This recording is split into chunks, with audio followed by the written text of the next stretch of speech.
When I was younger, I used to be obsessed with ghosts and all sort of haunting shows.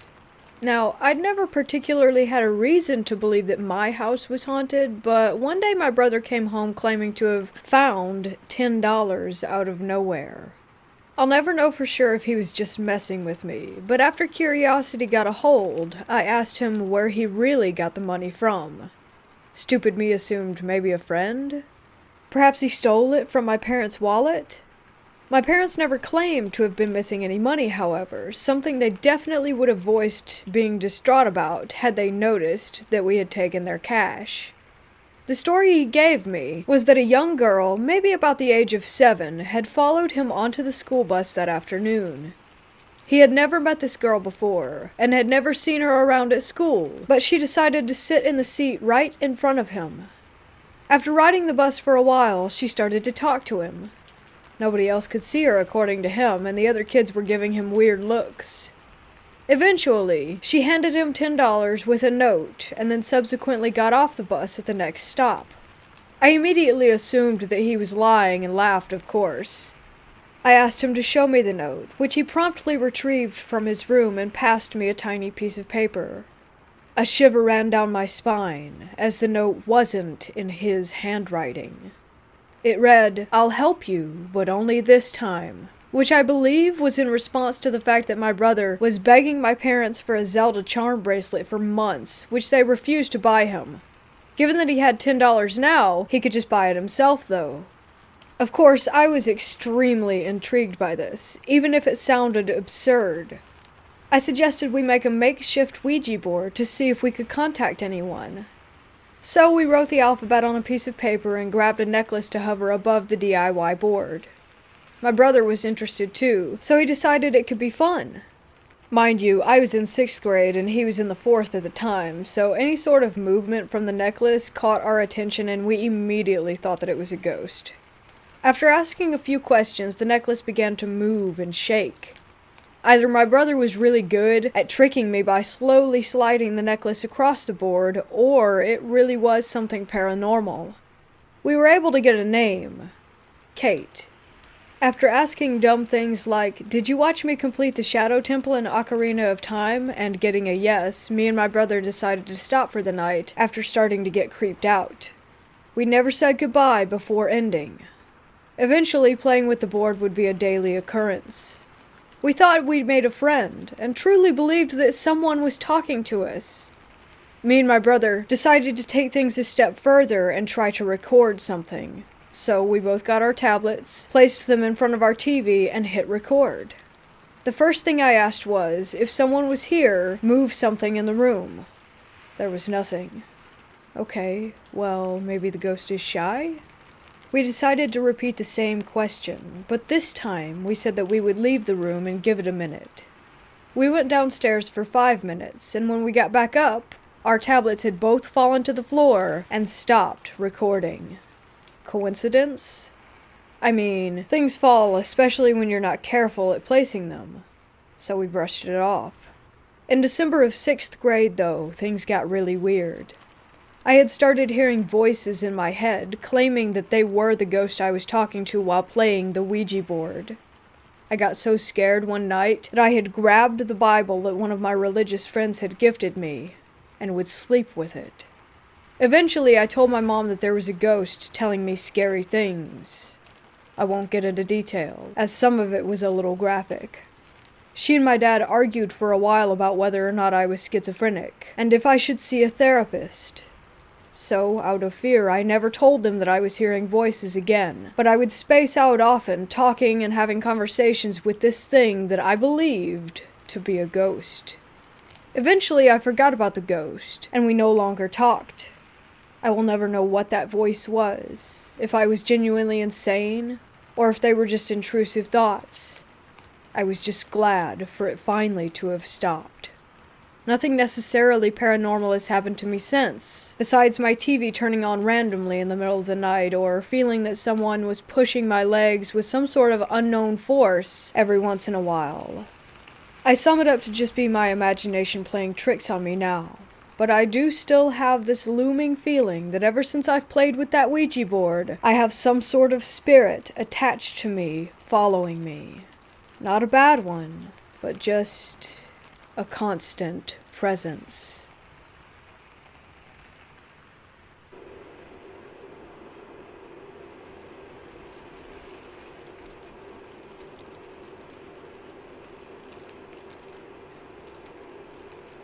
I'm going to preface this post by saying that paranormal experiences are not unknown to me. I have seen ghosts many times over my life, and my mom claims to have seen me playing with them as a child. She was a psychic medium, so I spent a good deal of my childhood around this stuff, but those experiences are for another time.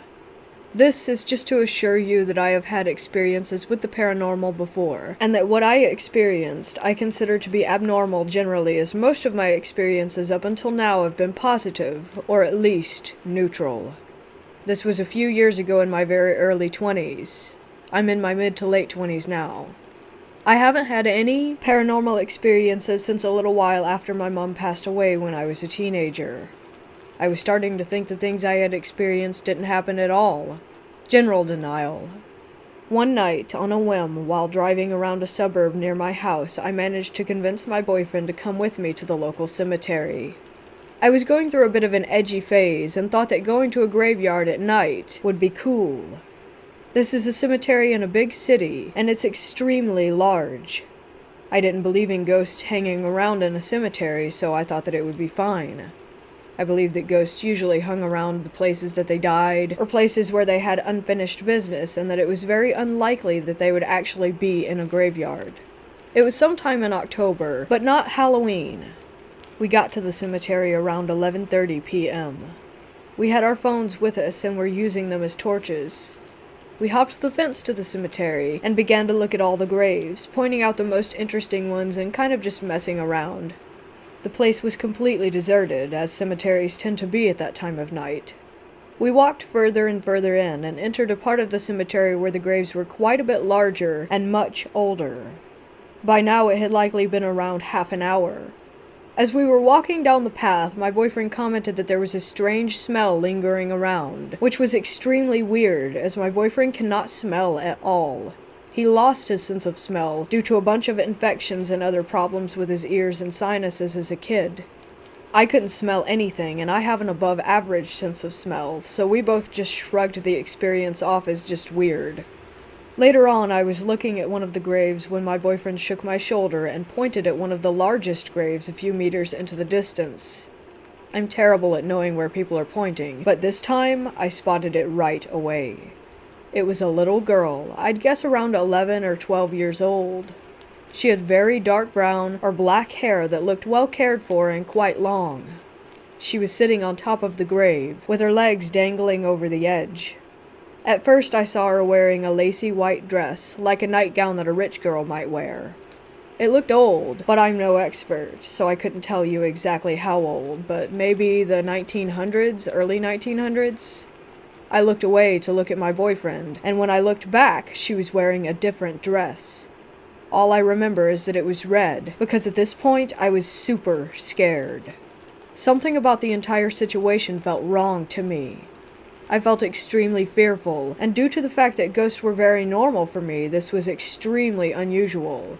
I would never feel unsafe seeing a ghost in the past.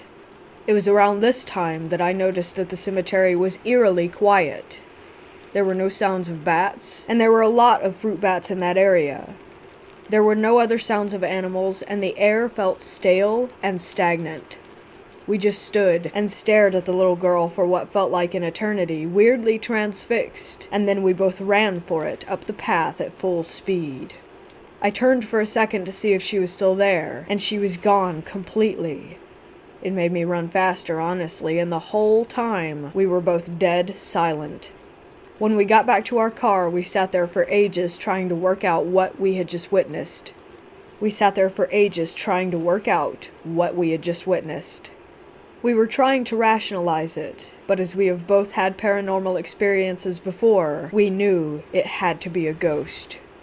For a few months afterward, I felt continuously like I was being watched, and had frequent nightmares about seeing the little girl in our apartment. I always felt uneasy. We eventually moved around 30 minutes away, and the feelings and the dreams stopped. I've since tried to research the ghost, but haven't had anything turn up, though there is a local ghost tour at the cemetery, and maybe the guide might know something. Ever since then, my paranormal experiences have been more frequent, and have been getting more unsettling and disturbing. My boyfriend has been experiencing things more frequently as well.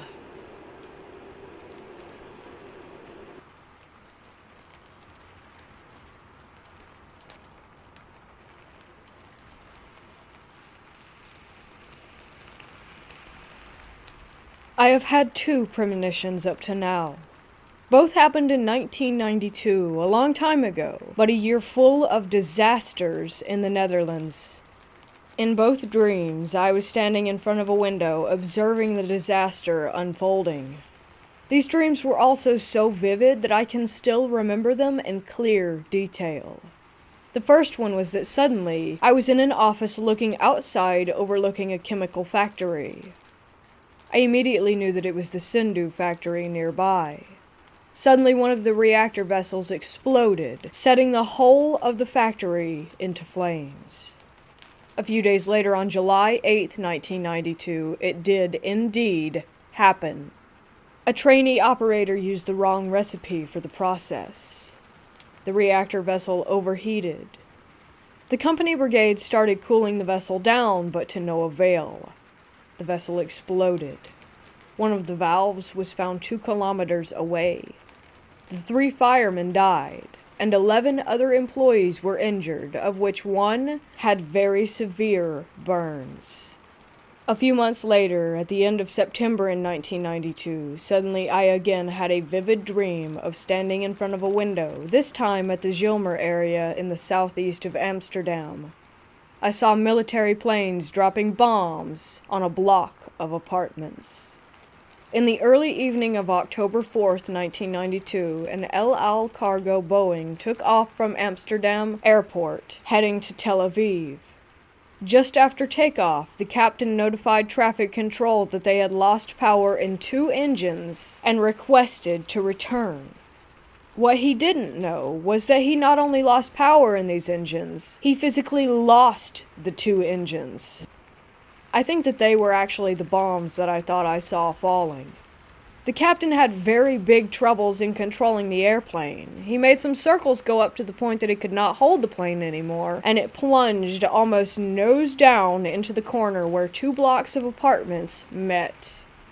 It left a burning hole of rubble, 8 stories over a length of about 10 apartments, gone.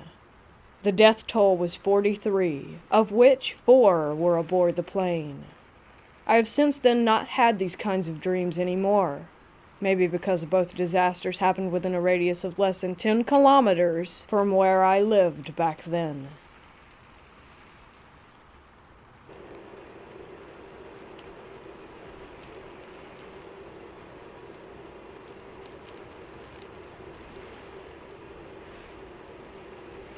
The story I'm about to tell happened when I was little, so basically it's my mother's and my uncle's version of it.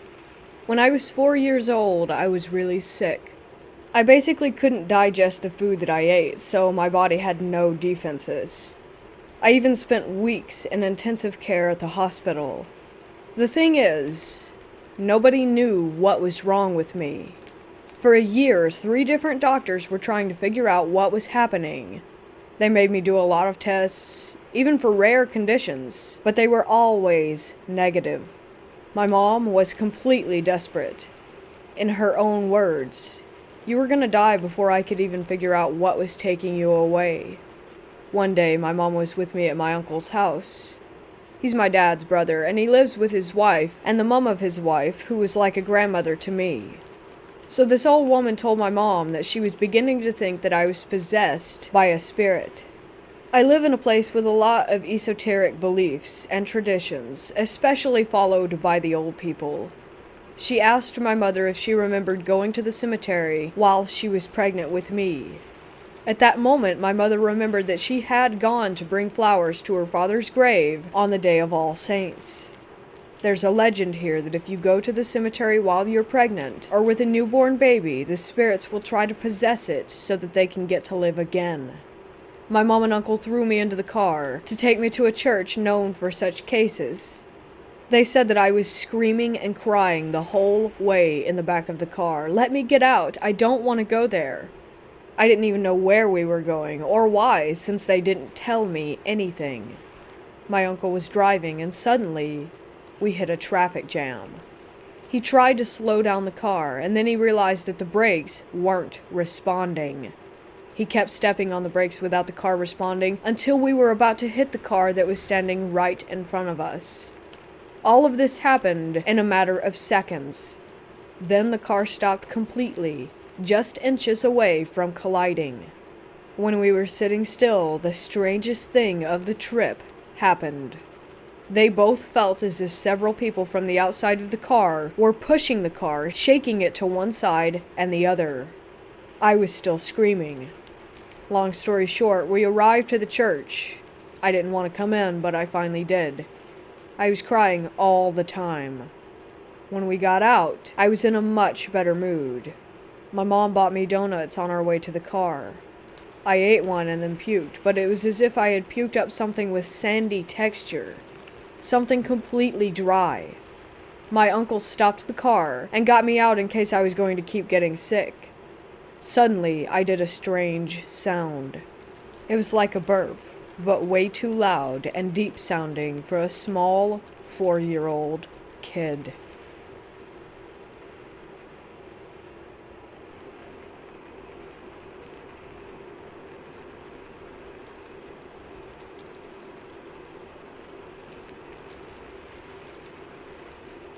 I live near one of the oldest cemeteries in Portland, Oregon. It's pioneer era. The oldest graves are from the 1850s and it's still active today, funerals all the time. Anyway, I go walk and jog through there pretty often. I usually jog a couple miles and then finish up with some wind sprints. There's a spot where it's straight for about 60 or 70 yards, so I'll do 8 or 10 of these things and then quit. The spot where I usually start running from is right near the grave of a young boy who was born in 1896 and died in 1902. I've done some research, and all of his family is actually buried in a different cemetery, so I always feel a little sad about it. His name is Carl, and it's weird maybe, but I talk to the kid's grave as I'm resting up between sprints. For whatever reason, that's the only grave in there that I've ever paid much attention to, and about the only one that I'd ever done any research on. Not sure why exactly. A couple weeks ago on Wednesday, I was doing my thing. I stopped at my normal spot, said hi to Carl, and instantly got this sickening feeling that I was in danger. I looked up at this tree, big old oak, branches around 1.5 feet in diameter. I was absolutely terrified, and I started running and got the hell out of the way. I was absolutely 100% sure that this branch was going to fall and kill me. I waited a few minutes, and came back over and started looking at this big oak tree and the horse chestnut right beside it. I couldn't decide which tree actually was going to fall, so I sort of blew it off as paranoia. Not really a credible premonition or whatever. The next day, on Thursday, I go for a run, avoiding that area. When I finished up, I went back and stopped next to Carl's grave. It was a little later than I usually go, mid-afternoon, and it's getting pretty hot out, so I wasn't really looking forward to running more. I didn't actually hear anything, but something told me you shouldn't go any further. So it's hot, I'm tired, I'm paranoid. I noped out and went home. The next day, it's Friday. I go back into the cemetery. A massive branch from the oak tree had fallen, knocked about 5 branches off of the horse chestnut.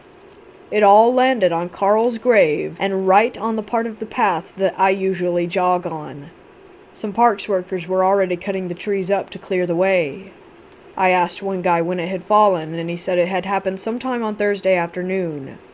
I have no idea if I actually would have been there at that time at that spot, but it was weird enough to freak me out a little bit. Anyway, thanks, Carl.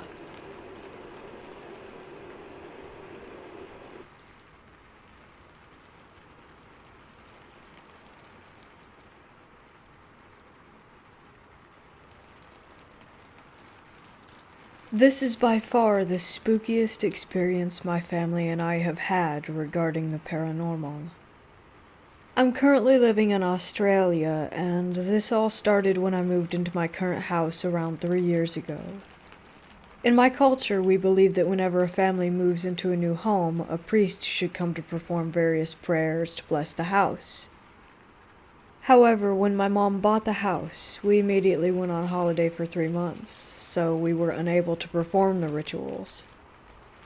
Everything started when we first came back home. Just some background, my mom raised me on her own, so it was just the two of us staying in the house at the time. I was still in high school, and my mom worked in the city, so we both took the train every morning. She always left home earlier than me, so it was my job to lock up each day. She also worked late almost every day, so I would get home first and be home alone for at least 5 hours. One morning as I left home, I began to feel paranoid that I had not locked the door, so I walked back to check it. The door was locked. Later that day, when I came home, I walked up my driveway to find that the door was wide open. I freaked out, but was brave enough to go inside.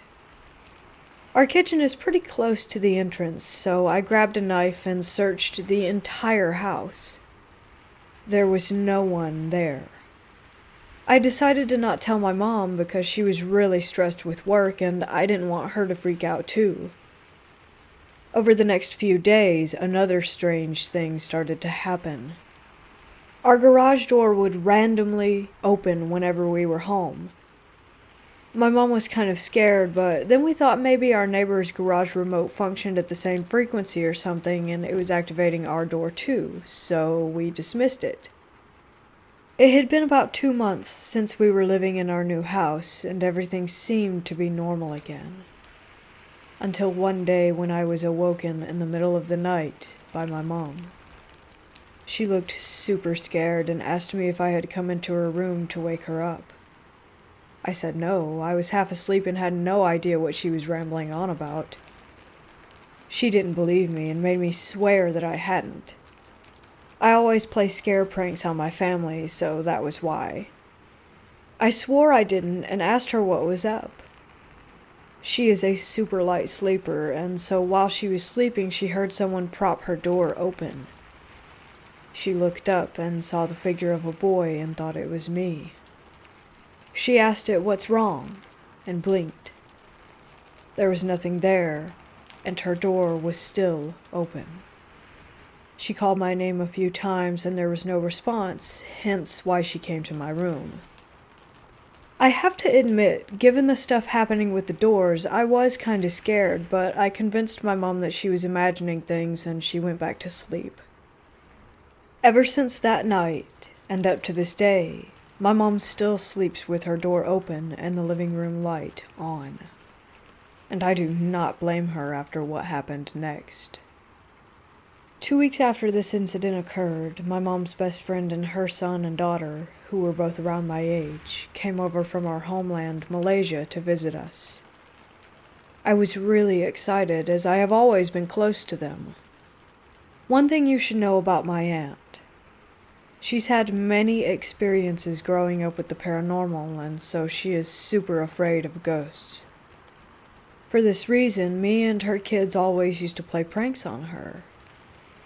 One day the 4 of us were playing poker on the dining room table while my mom was taking a nap in the living room.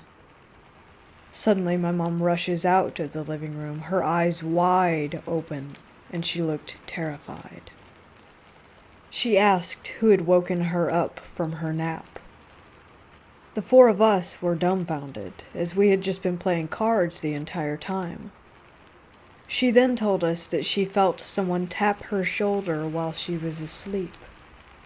When she opened her eyes, there were 2 feet on the floor. Once again she blinked, and the feet were gone, and there was no one there. My mom was having a full-on breakdown, especially after what had happened the other night. Then my aunt, given how afraid she was of ghosts, started to melt down as well.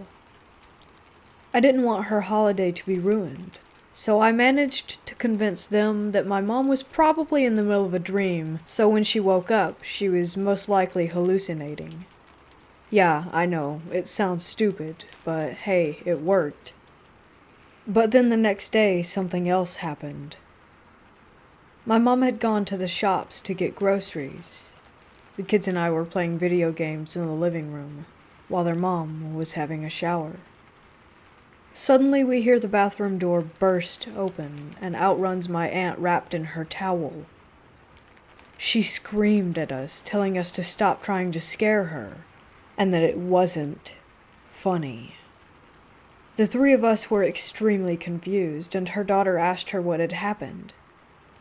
She told us that she knew we were the ones knocking on the bathroom door, even after she told us to stop 3 times. I know it probably seems like she was overreacting, but again, I cannot emphasize her fear of ghosts. I exchanged a concerned look with her kids, and then told her that it genuinely was not us, and that we were playing FIFA the entire time. Soon my mom got home, and we told her what happened also. Let's just say that my aunt started sleeping with her room lights on for the rest of her trip. Soon she and her kids had gone home, and it was back to me and my mom again. We returned to our regular routine. My mom was finally at peace, and she hadn't seen anything for a while apart from the garage door opening on its own every now and then. The same, however, could not be said for me. It seemed that it had become my turn to be tormented. As I mentioned before, with my mom at work, I would be home alone for a few hours every day. I began to start to hear things. The strange bit is that it would never occur while I was in the living room. Whenever I went to use the toilet or went to sit in my room, I would start hearing things coming from the living room and kitchen. It started out small. Just the sound of some panting, like if you had run a marathon. That kind of panting. But the minute I entered the living room, nothing. There would be no sound at all. It soon started to get worse. I would hear footsteps pacing around outside my room and spoons and pots falling in the kitchen. But every time I step out into the living room again, the noises would stop, and everything would be just as I left it. There was even a time when I thought I heard a kid laughing right outside the door when I was in the toilet. I decided not to tell my mom again because she seemed to be getting over her experiences and I didn't want to scare her all over. But one day I felt that I needed to tell her, and we decided that day that it was time we contacted our priest to perform the prayers for our house. It was the day my best friend and his parents came over for dinner. When it all began, it was a completely innocent meal. My best friend and his family are Malaysian too, and we were having a great time talking about home while having a signature Malaysian dish. My friend's dad was telling us a story when all of a sudden his face just froze, and his eyes widened. He honestly looked like he was having a stroke. His face contorted into a frown, and he just stared down at the table. My mom and I shared a worrying look, but my friend and his mom just continued eating like nothing was happening. Suddenly, his dad seemed to return to us, and he continued telling the story as if nothing had occurred. But he could see that my mom and I were visibly concerned. Suddenly, his wife tapped his shoulder and said, "Just tell them." He frowned at his wife and just kept eating. There was an awkward silence for a few minutes, and then he finally decided to address the elephant in the room. He apologized for scaring us and assured us that there was no need to worry. He then went on to tell us about his life. Since he was a child, he had been very religious, and from a young age he felt a very close connection to God. He regularly meditated and was very, very spiritual. So spiritual that when he was in his mid-20s, he had awoken with a gift. He was able to see dead people. I kid you not, when he said this, I immediately looked at my friend, waiting for him to start laughing at some prank. But my friend's face was completely serious, and he continued looking at his dad as the man told his story. He told us he could see them everywhere, when he was walking his dog on the street, when he's sitting in the park, in people's houses, and even sometimes sitting on people who had been possessed. He said the spirits were drawn to him because they knew that he could see them, and they would stalk him, begging him to help them reach the afterlife. He said there was simply nothing he could do because these people had died before their time, and they would simply have to wait on Earth until it was their time. Back home, he was regularly contacted by people having paranormal experiences to perform a cleansing or drive evil spirits away. He told us about some of those experiences, but I don't feel like it's my place to share them here. He then asked us something that gave me chills. Have you guys performed prayers for your house yet? My mom refused to answer the question until he told her why he had asked it. He said that he didn't want to worry us, but that if we hadn't, we probably should. My mom continued to ask him why until he finally conceded. This is what he said. Remember when I had that moment just now while I was talking? I had a visit. I won't tell you what it was, but it was the same spirit that I saw standing at the front door when we came in here. That's when my mom told him everything that had been happening. It was during this time that I also decided to tell my mom about the things that I had been hearing in the house. My friend's dad then told us that he did not think it was a malicious spirit, but to be safe, and that it was time for us to conduct the prayers. Before he left, he asked my mom if he could see our altar in the prayer room. My mom took him to it and we all followed. As he stood in front of the altar, his whole body shook, as if he just had a huge hiccup. He then put his hands together and bowed his head. Before leaving, he said, "I can see why the two of you have not been hurt. You're protected." That concluded our visit. A week later, we arranged for a priest from our local temple to cleanse and bless our home. I promise you that ever since that day, nothing strange has ever happened in our house. Even the garage door has stopped opening on its own. I'm not a particularly religious person, but I have learned my lesson. I will never move into a house without performing the rituals that my culture demands.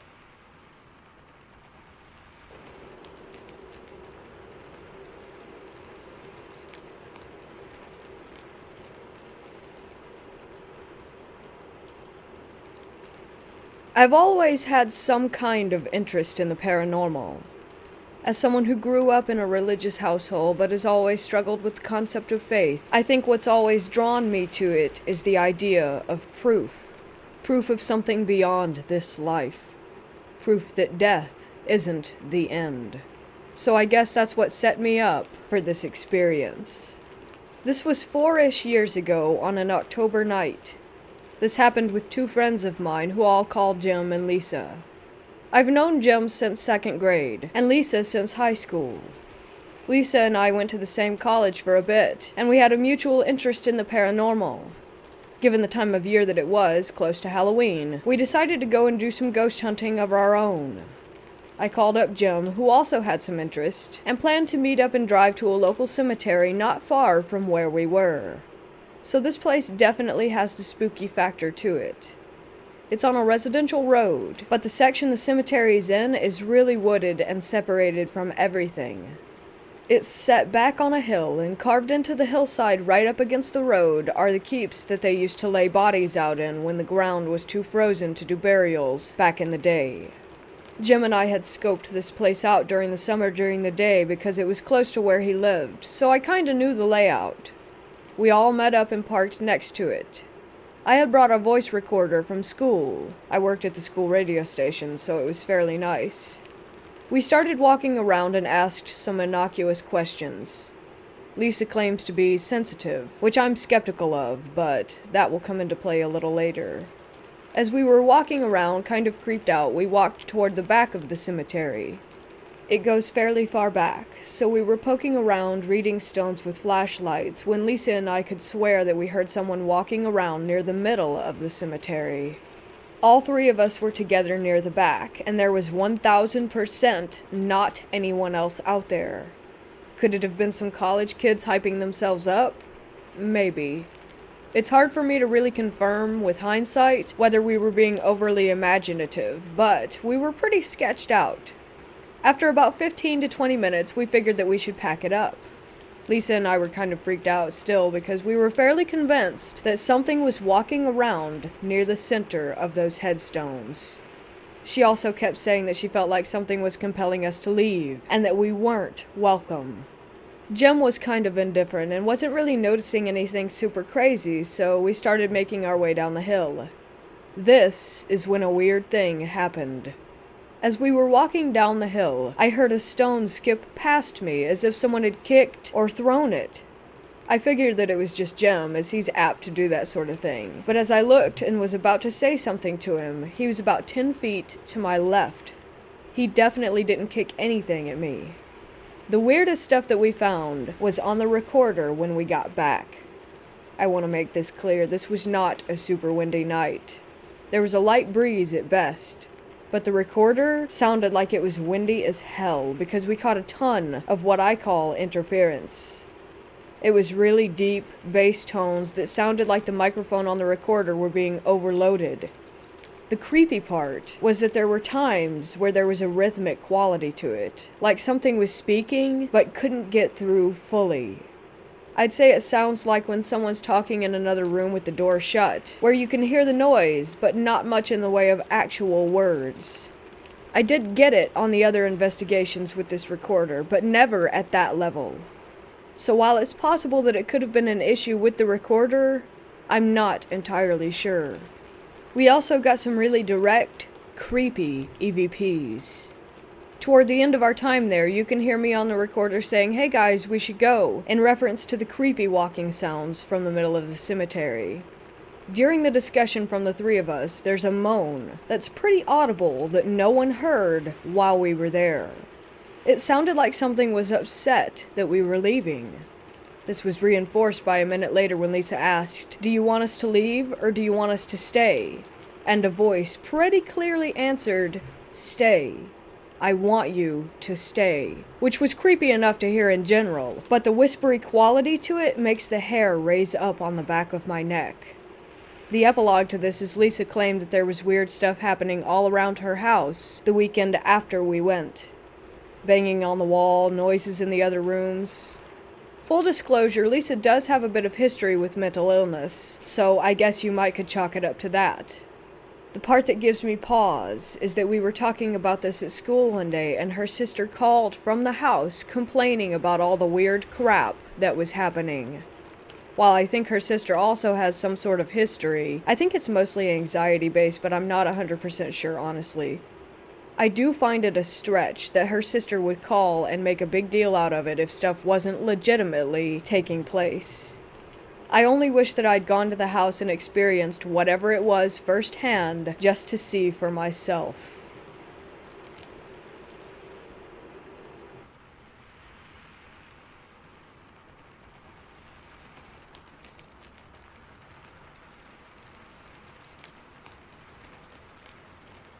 I first discovered the Ouija board when I was 14. A girl was visiting from America, I'm in the UK, and she told us how to talk to ghosts. 8 of us went to her house and made a board with ripped bits of paper and a turned wine glass. 4 of us would put our fingers on the glass, and we would swap someone out every so often. This way we believed that it would eliminate anyone who might be pushing the glass. I'll add here that the finger that had been in the glass always felt cold afterward. Don't know if others have noticed this. The first few days were spent asking silly questions like, "Does so-and-so fancy me?" or "Who will I marry?" etc. On the 3rd day, things took a darker turn, and we started getting responses told to us without asking. It started saying things like, "So-and-so will get run over," and "X will die of cancer." and other really freaky shit. This scared us, and we stopped playing. Years later, in my early 20s, I shared a flat with my brother and boyfriend at the time, and bored one night we decided to do a Ouija board. So we made a board, as I had when I was younger, and set to it. It didn't take long for the glass to move, and we asked who it was, where they came from, and how they had died. It told us its name was Bill. He was an old hippie, and he had died from an overdose. Anyhow, things went on for a while, then my boyfriend, who was convinced that we were the ones pushing the glass, said if there's really a ghost here, prove it. I kid you not a second later, the lights went out. At that time, I had one of those old-fashioned meters that you had to put money in, so after my initial shock, I reasoned that I needed to put a coin in the meter and stood up to do it. But before I got to the door, the lights came back on. Somewhat spooked, I sat back down and me and my brother put our fingers back on the glass. My boyfriend point-blank refused. The glass then spelled out, "Chilly trick, hey." After that, it kept going in circles and moving toward me, so I decided that enough was enough and said goodbye. A few years ago, after Facebook started and I got back in touch with my old school friends, I heard that one of them had died of cancer in his late teens. Not sure about the other prophecy, but I know that I'll never do a Ouija board again, and I firmly believe that we do tap into forces beyond our five senses.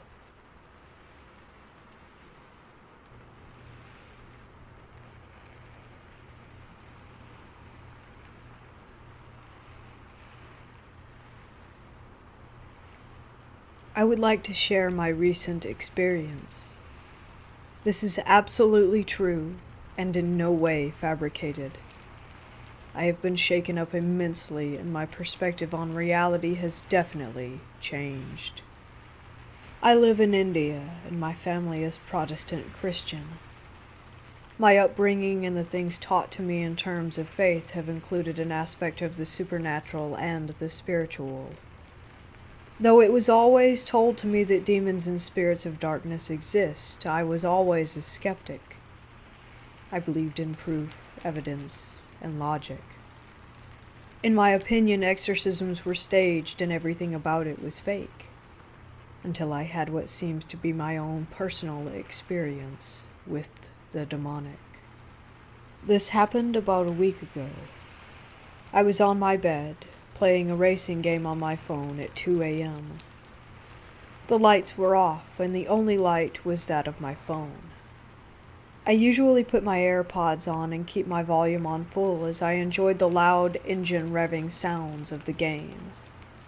I started feeling an ache in my back, and this made me think I was having another bout of kidney stone pain. It runs in my family. My way of coping with it is to just ignore it and move on with things. I've had multiple stones in my body, so I have learnt to manage the discomfort well by now. As I continued with the game, I started feeling breathless as the air was heavy. It came to a point where I thought something was definitely wrong. There was a dull pain in my stomach and head too. The sounds and music of the game I was playing became very muffled and scary. I managed to pull out my headphones and lie down. I laid out on the bed, on my back, looking up at the ceiling, wondering what was going on. My wife is working abroad for now, and I really wanted to ring her. I was not able to do that, however, because somehow logic and common sense had taken a back seat at that moment. I just wasn't able to think clearly. My palms and forehead were covered in sweat, and felt crushed, like under weight of something terribly heavy. I honestly thought I was about to die. My mom had visited me in March of this year and has not been able to since leave and head back to her own house due to the lockdown. So she was sleeping in the guest room and usually fast asleep at that hour. My mom is a very deep sleeper and rarely gets up for anything in the night. During all this madness that I was going through, she just woke up and came to my door and knocked. I heard the knocks, and I wanted to say, "Please come in and help me," but my mind was too confused to do anything. She heard some groaning-like sounds coming from me and decided to let herself in. When I looked at her, I wanted to say help, but apparently I kept saying, "Just let me be. Let me die in peace." My mom told me this later. When she saw me in the state that I was, without any hesitation, she touched my head and said, "In the name of Yeshua, I bind you, rebuke you, and cast you out." I felt the immediate sensation of wanting to puke. I rushed to the loo and did so. Instantly, I felt better, and my mind began working correctly. I could think straight and had no trouble breathing. The whole recovery didn't take more than a couple of minutes. While I know that this can be dismissed as a simple case of indigestion or acidity, food poisoning, or even an anxiety attack, here are some reasons why it's got to be more. 1. The probability of my mom walking in that time was very low.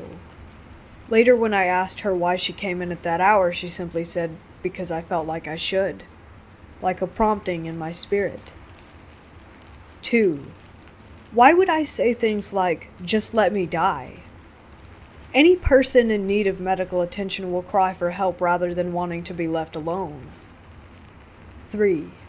Why did I need to puke just after my mom said those words? 4. I had eaten dinner at 5 p.m. If it had something to do with that, why would it surface at 2 in the morning the next day? And 5. About a month before all this happened, I had a nightmare about an entity in my room. Something that looked like a black being with red eyes and teeth like a wolf, grinding its teeth at me or making low-pitched growls. I was scared after that, but I had dismissed it and moved on. I am really beginning to think that what I went through was a spiritual demonic oppression, which retreated due to the compulsion from a higher spiritual authority.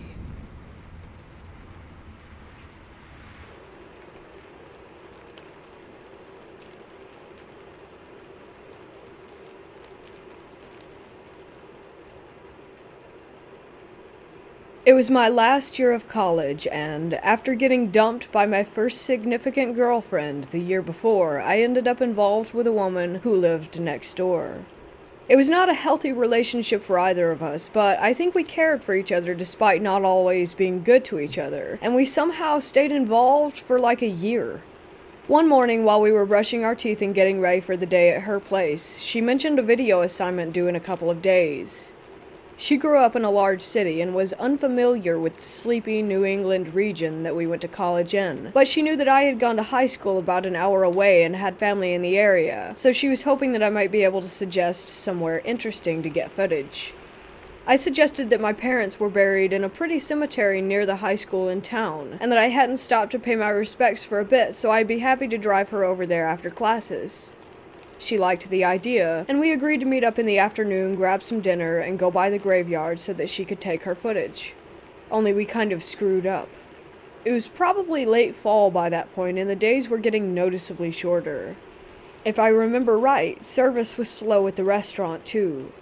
By the time we were getting into my hand-me-down Dodge Grand Caravan to head out to the graveyard, the sun was going down. Not ideal for shooting some quick, amateur footage for video class. As I said, the graveyard was near the high school, which was a little outside the town proper. You passed the school, and then there was this windy road kind of into the woods and up a sizable hill or small mountain overlooking their football field. About halfway up, there was a turn off into the cemetery. It was a peaceful little spot, and my grandparents had plots next to each other. I had visited a lot in the daytime in my first couple of years of college. My grandmother had passed away when I was in high school, but my grandfather lived on a few more years until passing away early into my first years of college. Since I was nearby, I visited him a fair bit as his health began to decline, and in retrospect, I really value those opportunities to spend some one-on-one time with him, even if I feel a little guilty for not appreciating it at the time. I was a snotty 19-year-old and didn't realize what a cool guy that he actually was, and how lucky that I was to be part of his life in that way. After he died, I continued to stop by the cemetery several times a year to check on their grave sites and pay my respects. I had been to the cemetery a lot, but never after sundown. There were 2 entrances. The main one that took you through the center of the graveyard, and a side entrance that led out onto a little road, just big enough for 1 car that was a straight shot to my grandparents' plots. To the left of this little gravel road was an open field with newer looking graves, and to the right was a more overgrown area with older looking headstones, and the real tree line for the woods beyond that. Even in daytime, because of the brush and the shade from the trees, it always looked dim off that way, and my sister and I had both remarked about how it was kind of creepy over there. So this woman I was seeing and I were driving to the cemetery at sundown, just hoping that we'd be able to get in and figure out how to get some footage for her assignment. The main gate was locked, but the side entrance was open, which was better for us anyways, since it was the more direct route to my grandparents' graves. I pulled the minivan in slowly, careful to stay off the grass as much as possible, and we stopped and got out at the intersection nearest to where my grandparents were buried. She got the camera she had checked out from the school's library equipment room, and was trying to get some footage of the headstones or something while I walked over to say hi to my grandparents. Only it was too dark, and after a couple of minutes she asked if I would turn the headlights on to see if the light would help her get something usable. Not knowing how long we'd be out there, and not wanting to drain the battery, I decided to just go ahead and turn on the engine too. After a few more minutes, the van started acting weird. It wasn't a new vehicle. My parents had bought it before I was in high school and had given it to me years before, so I was pretty familiar with the sound of the engine idling. That night in the graveyard, the engine began to make unfamiliar noises. It was very high-pitched and loud for an idling vehicle. That immediately raised concern for me because the last thing that I wanted was for the van to break down in the middle of the cemetery where we may or may not have been trespassing. I started to walk back toward the van to investigate. As I walked toward it, though, the headlights began to flicker rapidly. It was sort of an inconsistent strobing effect, which was like a what the heck kind of thing. They had never done that before, and never did it after. Same with the engine noise. Then I heard something even more disturbing. To my side, off in the wooded area with the older graves, something started moving around in the brush. I looked, and in the darkness, I swear, I saw movement to accompany the sound. I couldn't see what it was too dark, but something was coming slowly towards us out of those woods. I instantly felt as if it was time to go, and that we shouldn't be there. Fortunately, my companion agreed, even though she hadn't got enough footage, because she heard the approaching rustling as well. We got into the van, which continued to sound really weird, but thankfully it went into gear and drove normally as we got the hell out of there. The lights stopped flickering as I got turned around, and the engine sound returned to normal as we approached the gate. The most rational explanation for the rustling was an animal, but that didn't explain the van acting so strangely. I kept it for another 6 months before trading it in, and it never made noise like that while idling again, and the headlights were always reliable, never flickering. I also have had other strange experiences in my life, but this was the first and only time I ever felt that overwhelming sense that I had to leave or that I shouldn't be somewhere. I can't help but wonder if both my sister and I had always thought that wooded spot off to the right was spooky for a good reason, and if I might have found out what that reason was had my companion and I stayed for a few more minutes that night.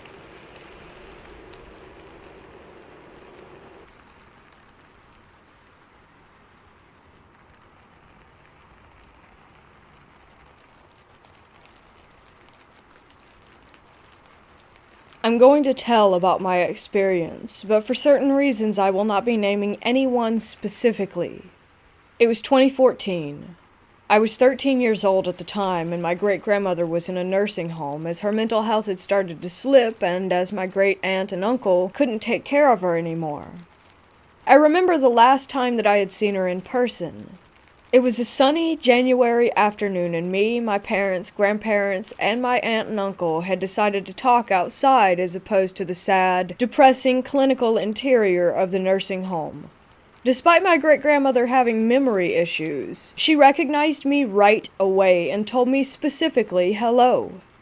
It's March of 2014, and during the night, I'm having memory flashbacks of things that me and my great-grandmother used to do, like stringing long strands of old-fashioned buttons, or the time I had my first ever garden-grown tomato raw, sitting on the porch swing with her while my grandfather worked in the field. I remember waking up that morning and asking, almost demanding my mother to call the nursing home, or my great-aunt and uncle, and she called them while I took a shower. After I got done, my mother informed me that my grandmother had indeed passed away from old age. I spent the rest of the day walking around our house in an almost trance-like state.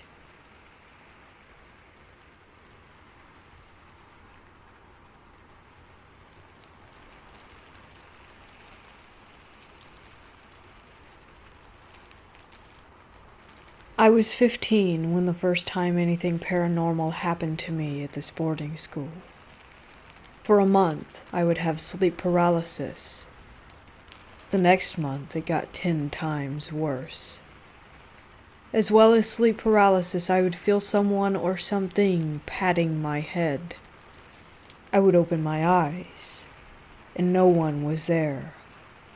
This would carry on for a little while, until one night when I had sleep paralysis again and I looked over to the other side of the room and saw a slightly washed out figure of a woman wearing a maid's costume.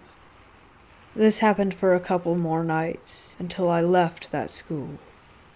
I came back to that school for sixth form, the last 2 years of high school if you're American.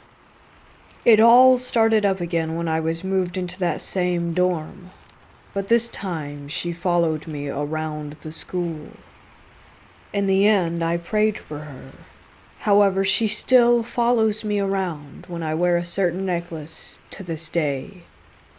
The last story I have is about 18-year-old me messing around with a Ouija board. Please don't do this. So my boyfriend at the time was the one who bought the Ouija board. A good friend had just died a couple of months ago. We messed around with it for a little bit until the planchette started to levitate. I somehow went into a trance for what felt like about 30 seconds. However, I got told it was for 5 minutes. When I came out of this trance, I had 3 scratches down my arm. The hand with scratches was red hot to the touch, but the other was ice cold. Of course, we decided to do it again the next night. Something predicted the future. The first thing it said was fire alarm. The next thing was knee surgery, and the last was asylum. As soon as this happened, the fire alarm went off. A year later, I had knee surgery, and then 6 months later, my ex was admitted to a mental facility. I know this sounds far-fetched, but this is what happened. Again, please don't mess around with Ouija boards.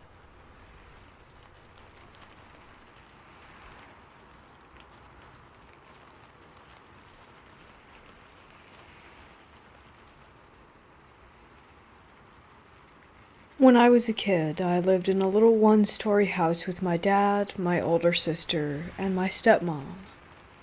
It was a nice and quiet place.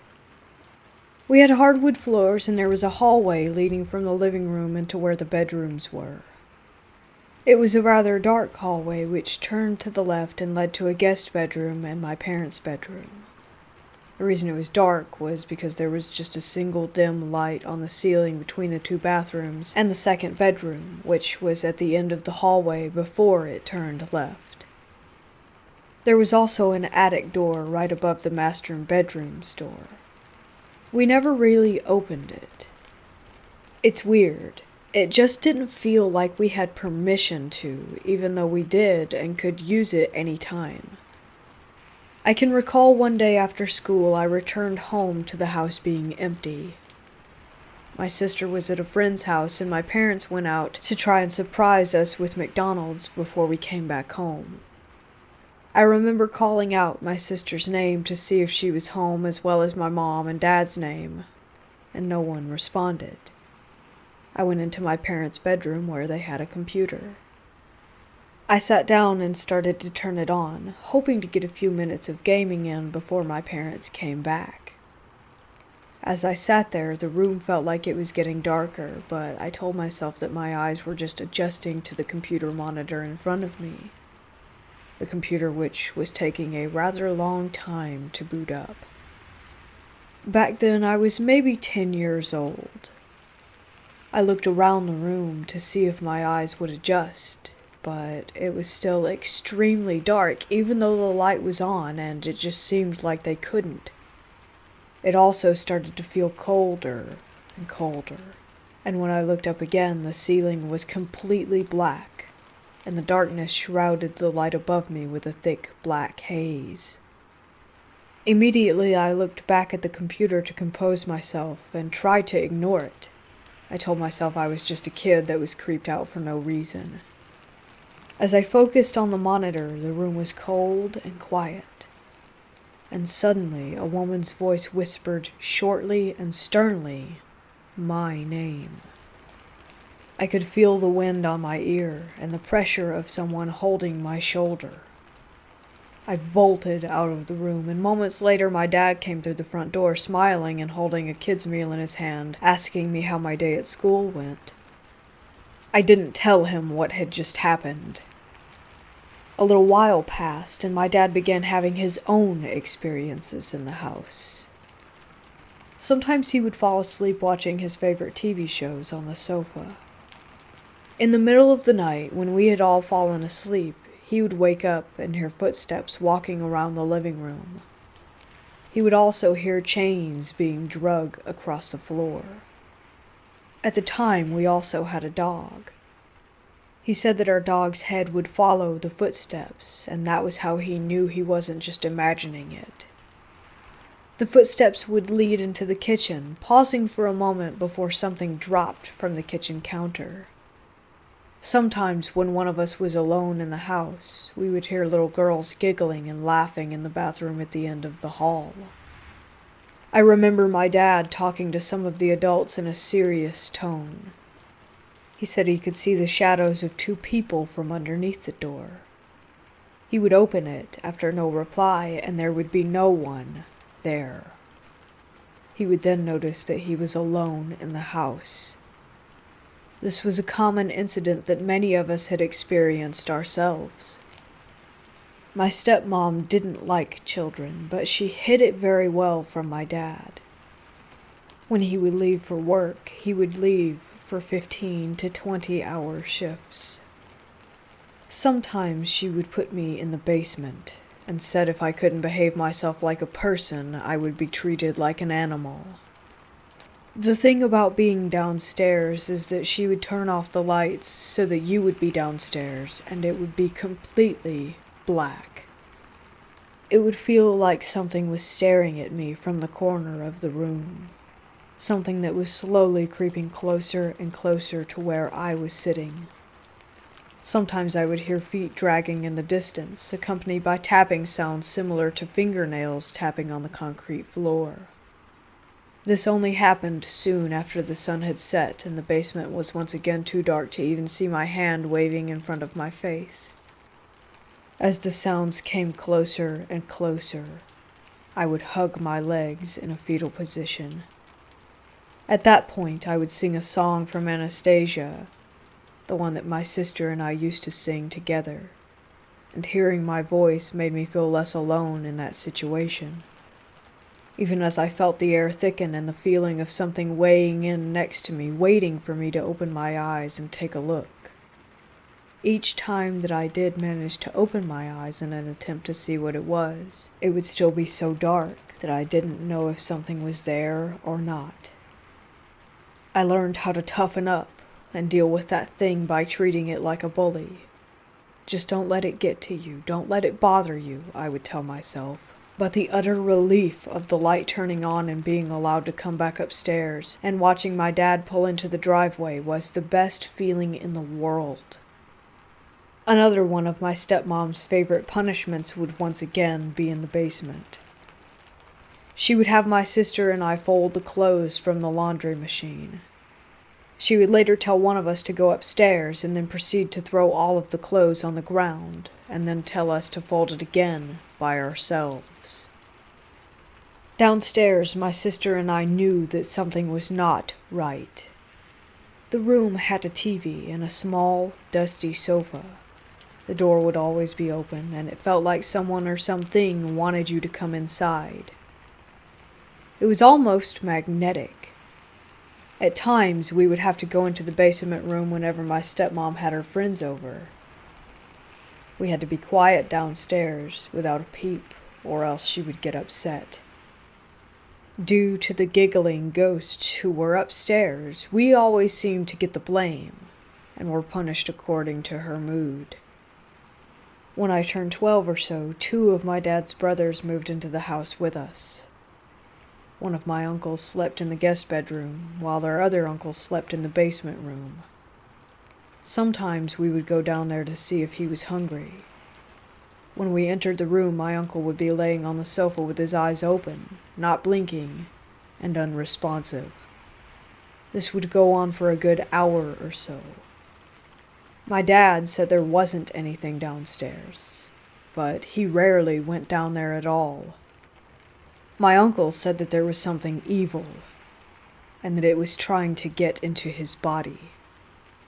My other uncle, who slept in the guest bedroom, said that when he was asleep he had a dream where a Confederate soldier without eyes kept screaming that they had been taken from him.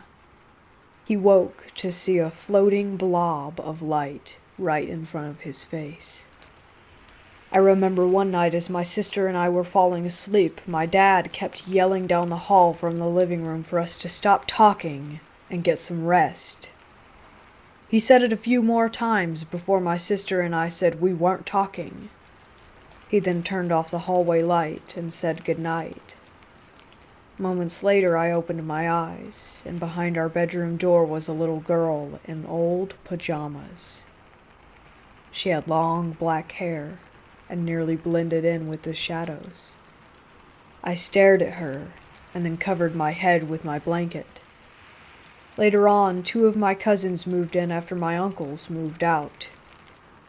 They had our old bedroom, and my sister and I took the guest bedroom. My cousins were both boys, and we were supposed to help them get used to living with us. They kept fighting with each other. The youngest one would climb into my bed in the middle of the night because he didn't want to fight with his older brother. We had a lock on our bedroom door, and that made him feel better. Also, he did mention that the bedroom scared him, but I didn't ask why. Eventually, the oldest one started to walk around the house at night. We found makeshift weapons like a stick with sharp rocks on it, and a strong thread with something sharp on it as well. He said he was going to kill our stepmother and everyone else in the house. He was maybe just 12 or 13 at the time. Eventually, law enforcement became involved, and he was deemed insane. Once my dad found out about my stepmother's abuse, he swiftly divorced her, and we moved. We never saw her again. One thing I remember is while we were moving out, the landlord stopped by and had baked us all cookies.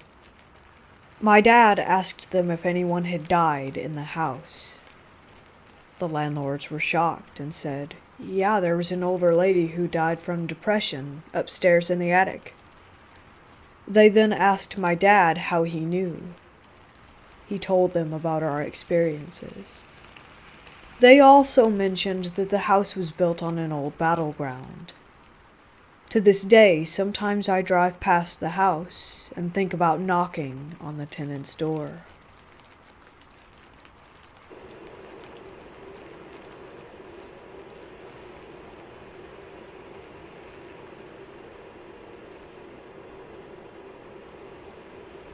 Moving from a small town to a large city at a fairly young age had to be one of the biggest adjustments I've ever had to make. I knew no one. I had no idea how different it really was. I had no reason to think about it before we had to move. Not only was the way of life much different, but so were the people and the experiences. There were so many more buildings, cars, and people in general. And the dangers that lurked only just began to come so real for me. I've always had strange things happen to me that couldn't be explained, but I would always just shrug them off. I would play it off as if I was just tired most times and making myself see things that were not really there. Besides, I had no one to talk to about these strange encounters, and I was a young teenager. Who would really believe these outrageous things that I would just seemingly come up with? The church-going family that we were just wouldn't allow for such nonsense. The Lord protects us from all evil, that kind of jazz.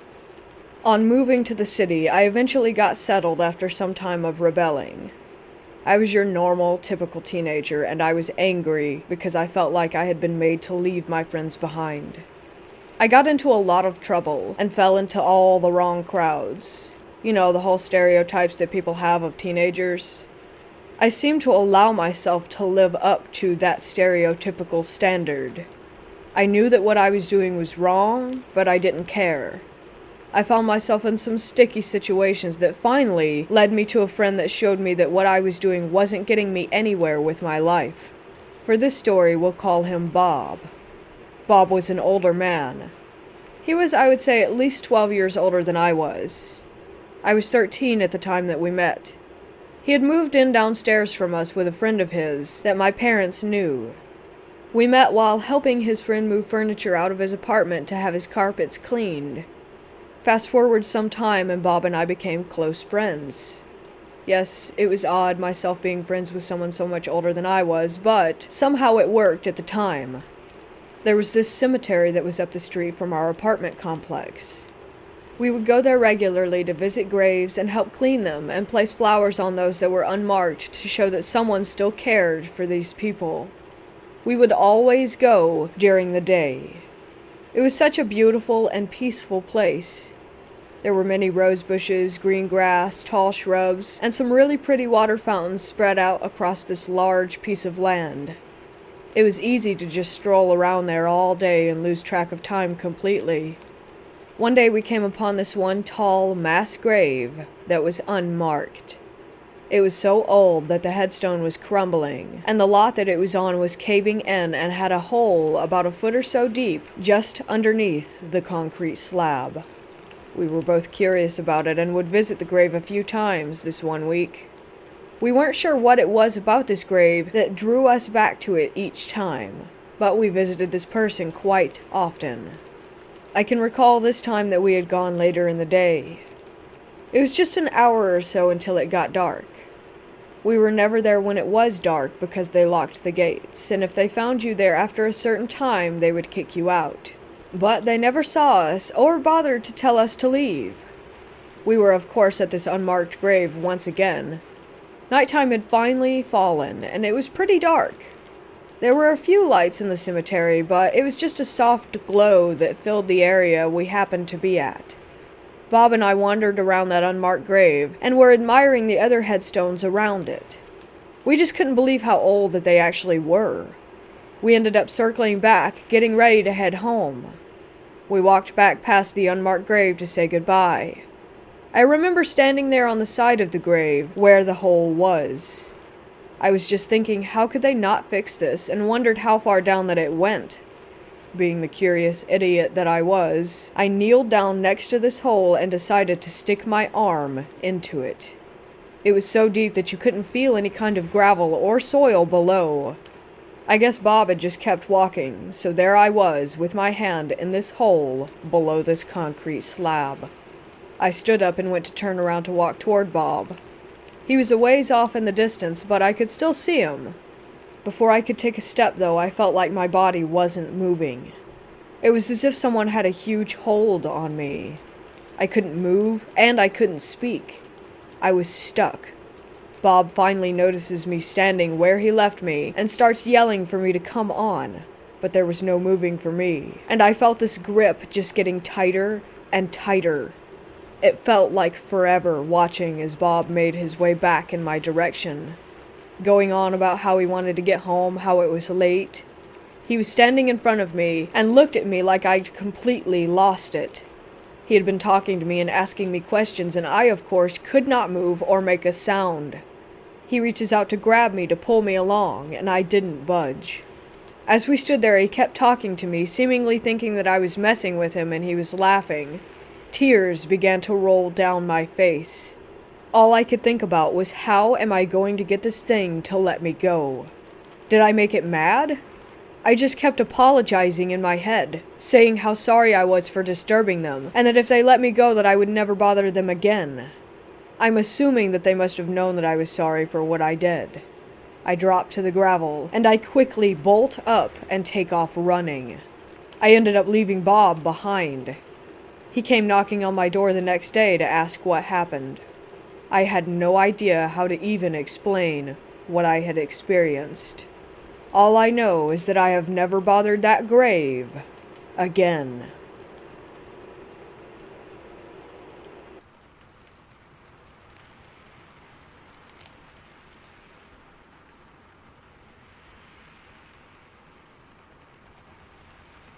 Okay, so this has happened 2 times that we noticed. The first time was 3 months ago. At 2 a.m., my husband was playing an Xbox game. Name of the game was Halo. So it was only my husband. My kids were asleep upstairs, and I was down in the basement in our room in bed. I was reading. He told me that he was on the couch. The game was paused since he was looking in his phone for a cheat or something for it. By the stairs, he clearly heard, "Mommy." My daughter doesn't call me like this, but they were asleep. He even checked. This was yesterday. At 5 p.m., I was coloring in the living room. The TV was on a Parking Wars episode, and my kids were upstairs playing a game. The hubby was outside mowing the yard. I clearly heard, "Mommy? Mommy, Mommy." Clearly a little girl, and it sounded like it was behind me, not where my kids would be. And it was not my daughter's voice. Now today, I was folding clothes and had small hand towels by me. I watched as they were pushed off of the couch and away from me. Not like they would if they had just fallen down.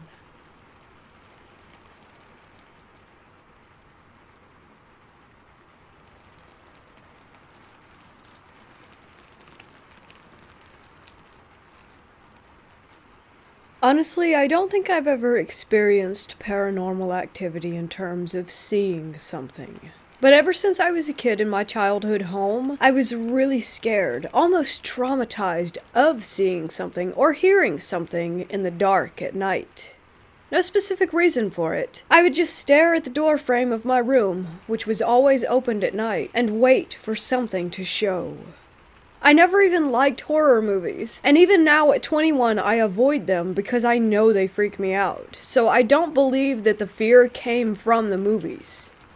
The thing is, I moved to a different city when I was 18 years old and changed a few apartments until now, and in every single one of them, I felt chills. Everything is fine, and then comes a certain time of night when it's like the energy in the room changes, and I have a feeling that someone is watching me.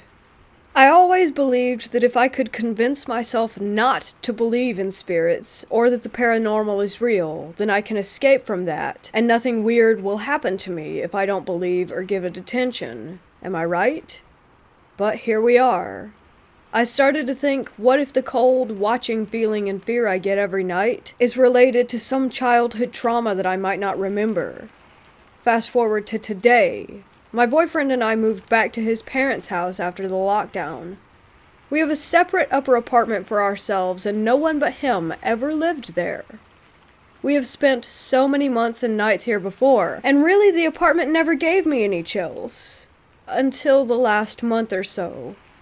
So lately I have this really bad vibe in this place, especially at night. It can be dark outside around 6 p.m. or 10 p.m. and everything is super. Then there just comes this time, after midnight, when the air in the room changes and I feel like something negative has entered. The whole energy is negative, and the feeling of someone looking at me returns. Most of the time I'm scared to have my eyes opened, that I might see something. He doesn't feel the same thing and says it's because of the stress and anxiety. And true, it might just be paranoia, and I'm going crazy. But I had several nights when I really did feel like something was messing with me. I would wake up with the sensation like someone had pushed me, and my boyfriend was dead asleep. I would have sleep paralysis and again would have a feeling like someone is poking me and hear banging noises that weren't there. I was sleepless for a few nights, and then I started taking Xanax just to make me fall into deep sleep to get some rest. When I am able to sleep, there's that time before falling into sleep when I feel the most vulnerable because of the dark and the dead silence. There are radiator noises and downstairs noises, which, by the way, are loud footsteps even in the middle of the night. And sometimes I would ask them if they were awake at the time, and they said they were sleeping. But still, I kind of comfort myself with the idea of it just being normal house noises. The worst thing is going to the bathroom at night. I have bladder issues, so it's normal for me to go at 1, 2 a.m. Don't know why, but I noticed this pattern. And often, I'm just terrified. I use my phone as a flashlight and practically run there. If I can hold it, I do, because that's how scared I am of the negative energy in the air. I'm so afraid of seeing a shadow or a face staring at me. It's like I know that something is present, but I'm unable to give it shape or form. Sometimes it's like I can sense someone's breath on my face. Never thought I would write something like this because it is the opposite of ignoring the problem and convincing myself that I am imagining. But I'm not sure what to do anymore. Every night I lay in my bed, and in just moments, the air in the room switches to negative, cold, and spooky. I can't live like this. It's stressing me out so much, and I just want to know if it makes any sense. Am I crazy and too paranoid so that I just imagine all of this? Or could it really be that something is there?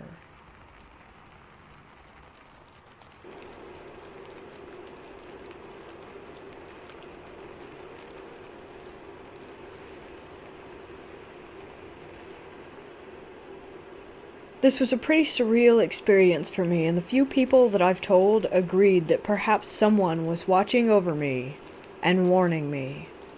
A couple of years ago, I lived in a place close to the sea. At night, I used to take my dog down through the town center to the seafront for a nice walk. I eventually discovered that there was a small graveyard with gates on either side which I could cut through. I kind of like walking through graveyards, especially at night, because it is creepy in a very cool kind of way. I did this quite a lot, and never once felt afraid. However, one night I was walking up to the gates, and I felt the strongest feeling of dread. No reason for it. Nothing was different. But it was like something was screaming at me to not go through. Do not walk through the graveyard tonight. I didn't. I turned around and went the other way. It was such a bizarre sensation, given that before I had walked there plenty of times without meeting anyone, with nothing happening. I genuinely believe that if I had ignored that and walked on through, something would have happened. Who knows what, or what was lurking there that night. I never went that way again. Some people have told me that I had a guardian angel who was warning me of the danger.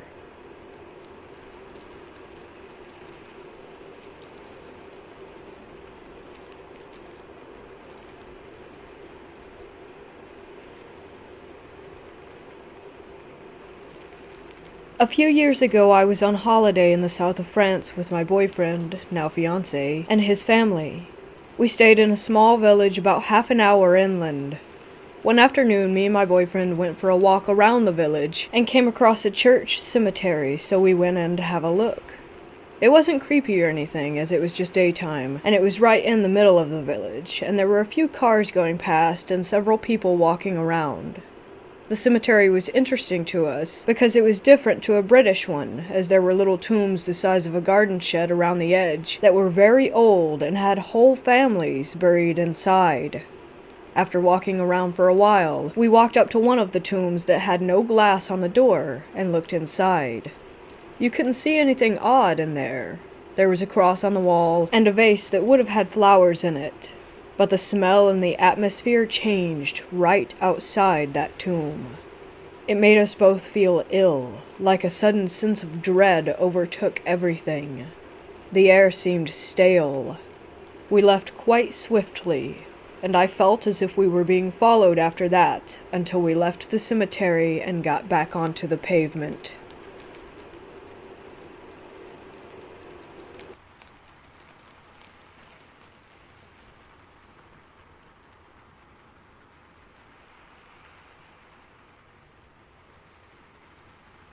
During the past few years, my gifts of clairvoyancy have developed further, which has created some moments where I truly have questioned my sanity. Former teachers of mine have communicated to me from beyond their grave. 2 of them have led me to where they are buried, and I have predicted 3 district deaths. The first teacher to come through was actually a nurse from the local school, followed by my 6th grade social studies teacher.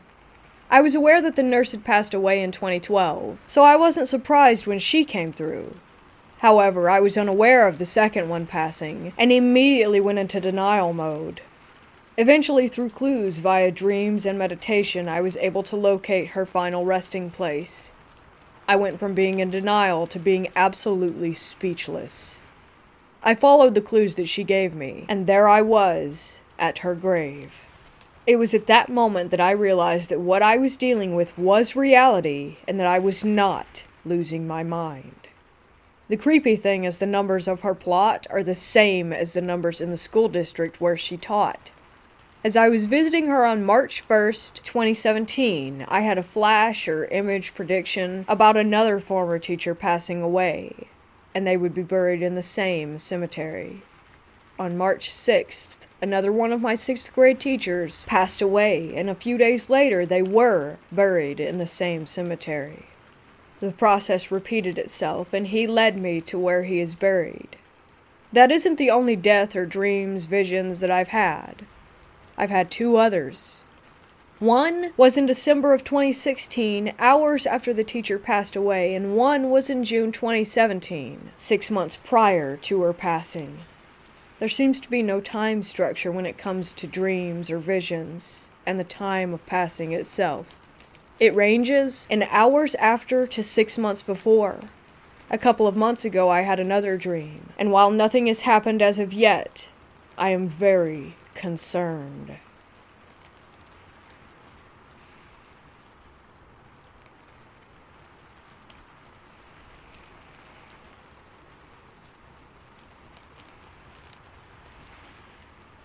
This happened when I was around 9 or 10. I was staying the night at my friend Catherine's for the first time. We met the summer before and were inseparable ever since. Kat lived in this old 2-story house surrounded by woods and dirt road. The house itself gave me an uneasy feeling when I first saw it. The shutters were falling off. The paint on the house seemed to be fading. It was an old piece of crap now that I think about it, but at the time I was nervous and excited. I remember walking in after I stared at the house for what seemed like 20 minutes. Surprisingly, the inside was a lot nicer than the outside, so I pushed that uneasy feeling down and just shrugged it off as nerves. I remember the smell of the house. I can't pinpoint it, but it was different, like walking into a musty room. I started to walk around, just to explore my surroundings, but I noticed Kat's mom watching me. I simply smiled and waved, but she just stood there staring at me wide-eyed. I've never met her before, but why was she looking at me like that? Suddenly, Kat flew around the corner and tackled me. We both fell and started to giggle.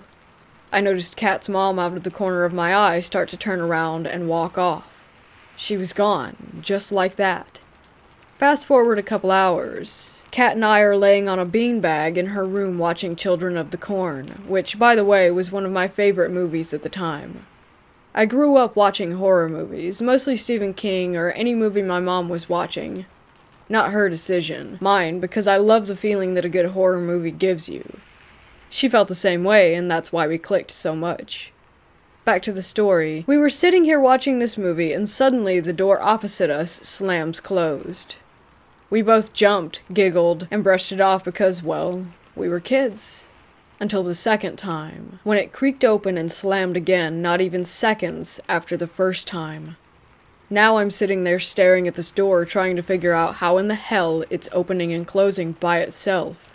In the midst of all that, the only other person in this house is her mom, who I figured out earlier was just a tad bit creepy. "You think it's just your mom?" I asked her, but she shook her head. "You sure?" I asked again, but she said something that gave me chills, and still gives me chills, just telling this story. "My mom isn't home, it's just me and you, silly." I just stare at her while she's staring at me, trying to wrap my head around what she had just told me. "Where is your mom?" I asked her. "She's at work." I giggled, thinking that she was just trying to trick me. "She is at work. She only works for a couple hours, so she leaves me here because she trusts me." At this point, I'm just looking at her, and she noticed this look of concern on my face. "What's wrong?" she asked. "If your mom is at work, then who was that lady looking at me earlier?" As I said this, we heard what seemed like footsteps at the time, but thinking about it now, it sounded like shuffling in one spot above us. I'm completely terrified at this point. Every hair on my neck is standing on end, and I just want to leave. I start to get up when Kat pulled me back down and asked me if I had heard the noise. I nodded. It was silent again until the footsteps were back, but louder and faster. We both gazed up at the ceiling and she grabbed my hand. "This happens every day," she whispered. I look over at her and can truly see the fear on her face. The footsteps stopped and she looked at me, her face flushed white. "Is there an attic?" I asked. She pointed up toward the ceiling. "Well, maybe it's just squirrels or birds," I kept thinking over and over. "You ever notice when you're really quiet? That's when you can hear almost everything around you. Imagine if you're sitting in a house with your best friend alone at 10 years old and you hear the giggle of a 3-year-old child. Mind you, she has no younger brothers or sisters.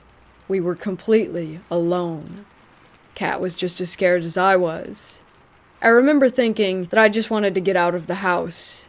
Just grab her and run out the door. At least we would feel safer and less scared outside than we would in.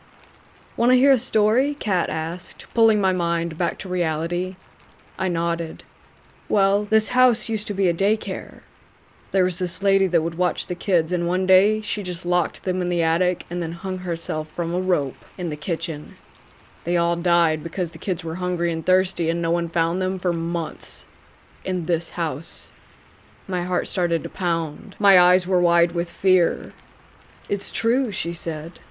"I've seen them, the little kids, every day. But I never saw the lady, but you have.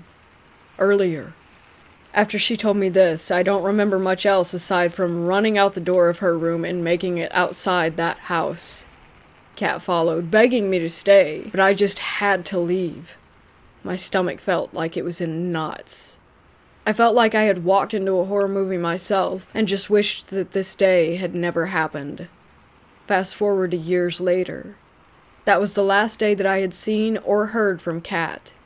I remember her always coming to play outside at my dad's during the day. I remembered what she looked like. I remembered meeting her parents and seeing them out in public. I'm now 27, and I can't seem to find any proof that she even existed. All my friends that I was friends with then, I'm still friends with now, even after all these years. But why not her? I drove by that house maybe 15 times, and still wonder if maybe she was just one of the ones that never made it out. " '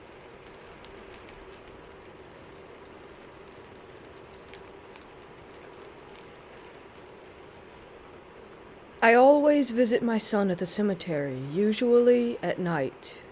I love how peaceful it is there, and just look at the clear, starry sky. Today has been a rough day for me. I cried and prayed on my way to the cemetery. First, I noticed how bright that the moon is tonight. I usually have to use my phone's flashlight so that I could see where I'm going. Not tonight. My son has a toy box on his grave. Letters, books, and toys are inside. It's a little plastic tote. The lid wasn't there when I got there tonight.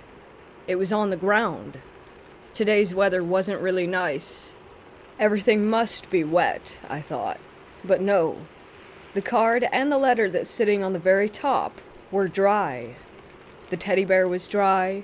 It couldn't have been the wind because the papers were there. I don't know if someone opened it and left it open, or something else. Nothing was taken, and nothing was moved. Tonight, I'm sitting here at the cemetery, totally at peace.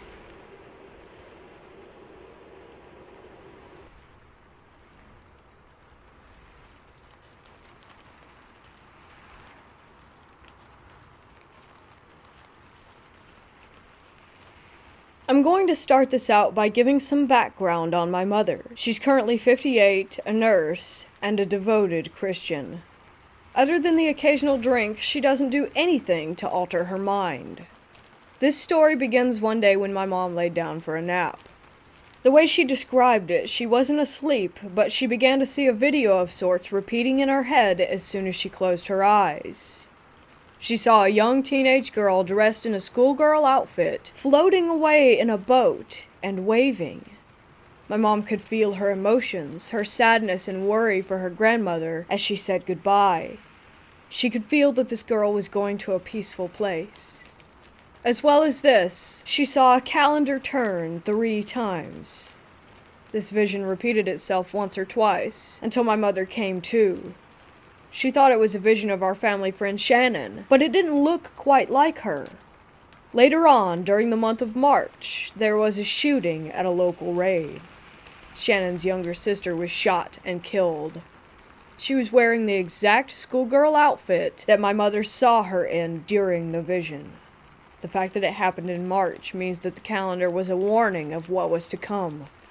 We are unsure of why exactly my mom was meant to see this, but we were able to provide some comfort to the family by letting them know that she was somewhere safe and peaceful.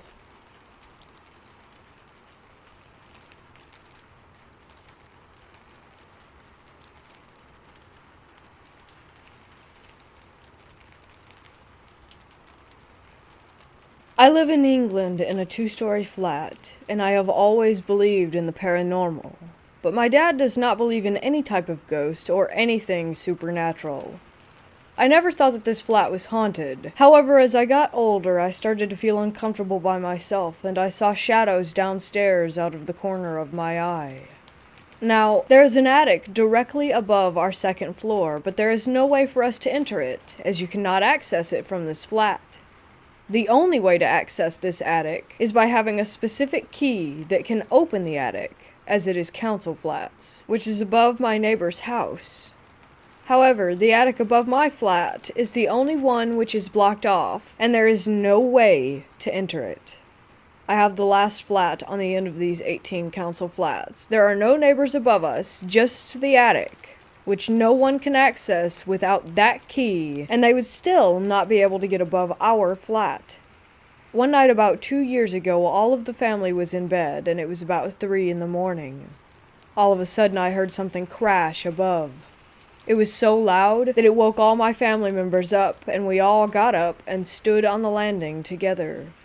After that bang, we heard 3 loud footsteps, and the sound of something being dragged behind these footsteps. It was so scary, as we know that nobody can physically get up there. My dad was not convinced that it was a ghost. He thought that somebody had somehow gotten into the attic, so he went outside to check if the communal attic door was opened. I followed him outside, and it was completely padlocked shut with heavy chains around the lock. I tried to explain to him, how can there be anyone up in our part of the attic when it's blocked off and impossible to get into? We came back into the house and we were all quite shaken up. My brother was young and was able to get to sleep, but I was awake all night. After this experience, I started to smell old cigarette smoke every time I would enter my toilet, and it was so stale and stagnant. After the event, me, my brother, and my mom were going away on holiday, whilst my dad had to stay there and work. He told me he slept with his headphones in every night, as even he felt uncomfortable by himself. As a family, we still have no idea what those noises were, and since then we have heard many strange things.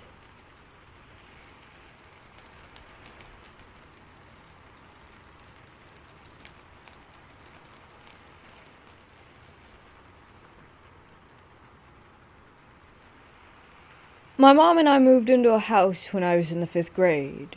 For the record, I'm 25 now. And there was a room in the attic that looked like it was actually built to be part of the house and not some makeshift DIY room. The attic was also not your typical attic with a pull-down door, but a walk-through door. Anyway, the layout was that it made an L shape, and all wooden, and the room was obvious at the end of the L. We used the attic for Christmas decorations and whatnot. But anyhow, on with the story. I turned the room into my little hangout area.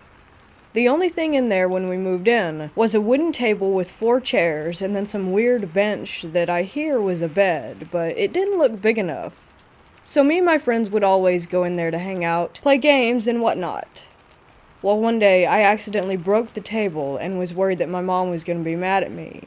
I don't think she would have cared since the stuff was so old. But out of fear, I just grabbed all the stuff that I owned and left the room, closing the door behind me. I think I remember once going back in there a few years later, like 9th grade maybe, but never actually spent an extended period of time. I would always stack the Christmas decorations in front of the wall and door to it. The year before we moved, we decided to move everything into the garage after Christmas for my senior year in high school. That way we didn't have to deal with it when the movers showed up. We never used the garage anyway, but got rid of lots of stuff the year prior, so we had plenty of room. That was the last official time I saw the door. But the absolute last time I stepped foot in that house, the stuff was all packed away, on the truck preparing to leave, and I was doing one last walkthrough when I decided to go into that room and make sure that I didn't forget anything and leave it behind. I went to go to the attic, and it was missing. Nothing but a blank wall. Like there was no way a room could have ever even have been there. I was shocked and asked my mom, but she had no idea. I even called my friends to verify, and yeah, they all remembered the room, but she didn't. It was odd. Very odd. I never felt anything weird about the room at all. Like, I'm pretty sensitive to paranormal stuff, and this just seemed like some random room. The house, in my opinion, was haunted because a guy hung himself in the living room, but I don't believe that that was connected.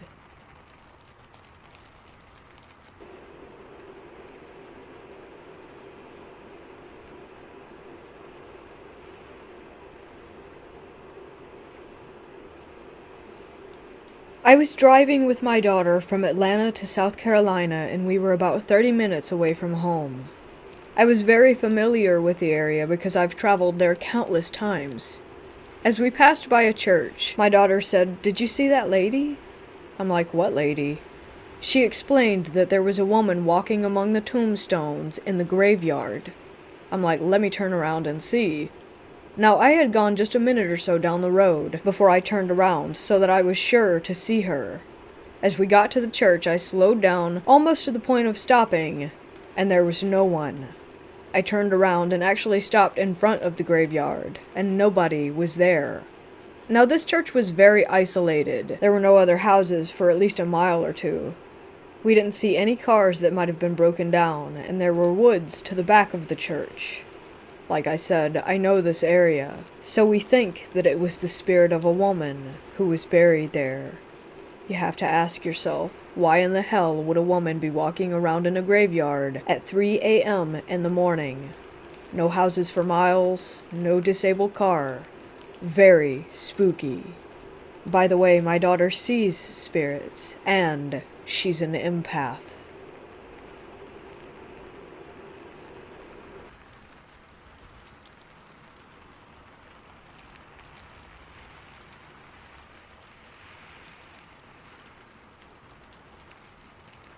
I was a senior in high school, and I always hung out with my sister, who was 5 years older than me, and her friends. That night it was us siblings, her best friend H, who was the same age as my sister, and our friend G, who was about 20 and enlisted in the army. We thought it would be a great idea, since it was close to Halloween, to play with a Ouija board for the first time. We got a Ouija board and decided to turn off all the lights in the house and light a few candles to really set the mood. So we sat on the floor of the living room and started our little game. I was sitting between H and G, across from my sister. It took a while, but we finally got a response when G asked if anyone was there. The planchette slid to yes. We kinda giggled because we thought it was one of us. But then it started spelling out Maman. My sister and I immediately go pale and make eye contact across the board. Our grandmother had passed away next door, about a year prior to this. Before we could ask another question, the planchette spelled out the word love. We still weren't convinced. A little spooked, but not scared. G then asked the board, "How many children do you have?" And the planchette slid to the number 2, which is the correct number of kids that our grandmother had. It's important to know that G and H didn't know very much about our grandmother. They came into our lives after our grandmother had passed, so they never met her. The planchette then spelled out the words, "Roll Tide." Now, we live in Alabama, and my grandmother was the biggest Alabama football fan. She would watch every game. The Alabama football catchphrase is, "Roll Tide."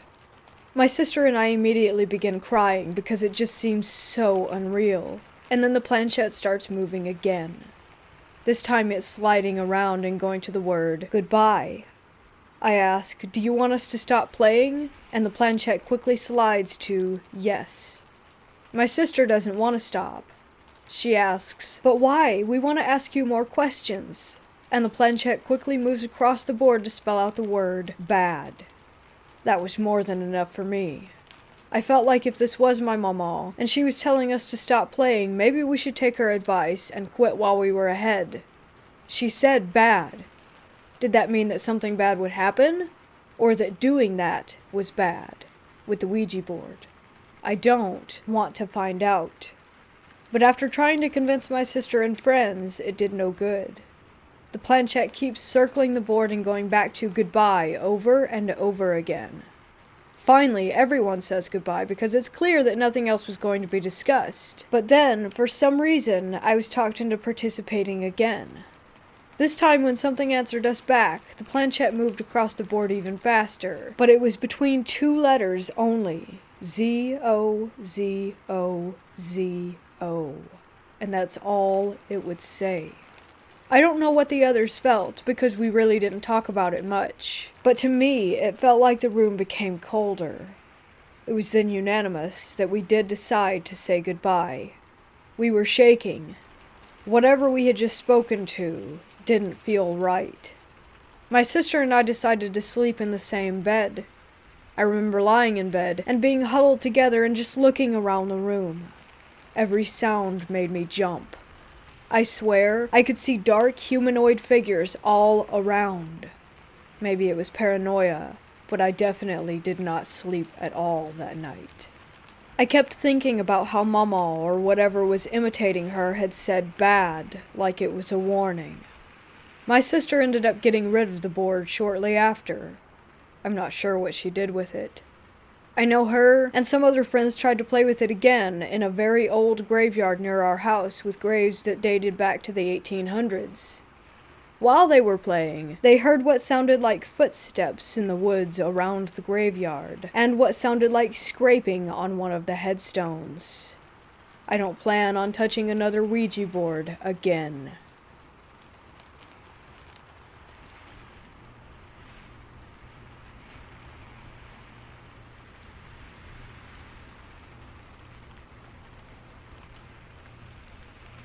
While I was growing up, around the age of 3 until 6 or 7, I had an invisible friend. He would only show up every once in a while. I thought maybe he was lonely and also needed a friend. I disliked the feeling of someone not having a friend when I was little, so I gently worked hard to be his friend, just so that he would have someone. Usually he would appear whenever my stepmom would be mean to us, and we were left alone for a bit afterward, or when I was scared or was having a paranormal experience which at the time I didn't understand. My teacher was fond of me and told my dad that I was special and could grow into either a very bad or a very good person. While the other kids would play on the playground together, I would sit on the hill and just enjoy the grass and trees and wind, and my teacher would sit down next to me, enjoying it in silence as well. I remember one time the other kids were on the playground and, without being told to, stopped playing and sat down with us, and we all just sat on the hill enjoying the breeze. It was a pretty nice memory, just all of us enjoying the silence and having a moment, until the school bell rang. My dad didn't think that the little boy was fake, while my stepmom tried to get me to see a specialist. My dad did eventually take me to a specialist in order to make my stepmom happy because they constantly argued about it. I remember that at our last appointment I was in the waiting room. My dad opened the door and went into her office, and I remember as my dad's back was turned to me that the specialist concluded that nothing was wrong with me, that I was just a normal kid. My dad said something along the lines of, "I thought so, thank you," and he took me out for ice cream afterward. My dad later opened up to me after his divorce and said that in every generation some of the kids have gifts and that some people don't like what they can't understand, and that's why he thought my old friend wasn't made up. To this day, I don't know if he was a ghost or an invisible friend I made up as a little girl, but I do remember that he had his own personality that I was not in control of. He never really talked about anything, like about his life, even if I asked him questions. He just wanted to play, or he would show up and say, "It's going to be okay." I remember after a while, as my stepmom hated it more and more, he sort of slowly went away. Sometimes I would call out for him, which I didn't do before, and he wouldn't show up. Sometimes when I would cry, I would sort of wait for him, hoping a little bit that he would show up. But he never did. I eventually forgot about the little boy until one day in middle school. It felt like something which was not very good was in my bedroom with me that night. The house was oddly quiet. I figured I was being silly, so I fell asleep. That night, I had a dream that I was inside of a broken-down city as a girl again. It was a misty night with puddles on the road. I could even feel the rain falling lightly on my skin. I remember that my hair was wet. The city seemed to be empty. The street lights looked old, and there weren't any lights on anywhere. Many of the building's windows were broken. Inside of the rooms were dusty and unkept. I also noticed that there wasn't any furniture inside of them or lights or doors. It was just rooms. I called out, and my voice kind of echoed as the rain tapped the ground. I noticed rather quickly that I wasn't alone. Something heard me. As a figure of something slowly crept in the distance on the street behind me, I looked closer, but it wasn't a person. I heard a loud screech, and I instantly started to run as fast as I could in the opposite direction. Whatever was inhabiting that city wasn't expecting me. Suddenly, I was being chased by a bunch of shadowy, semi-human-looking things. They ran fast and would jump from the wall of one building to another building, clinging onto the sides, the bricks falling and hitting the streets and the sidewalks behind me. They nearly caught up to me until I turned the corner and started to run over to an old wooden fence on the outskirts of the city. I felt the water on the grass, and I think I slipped at least once. I saw the little boy on the other side of the dark brown, worn-down fence, and he said, "Take my hand."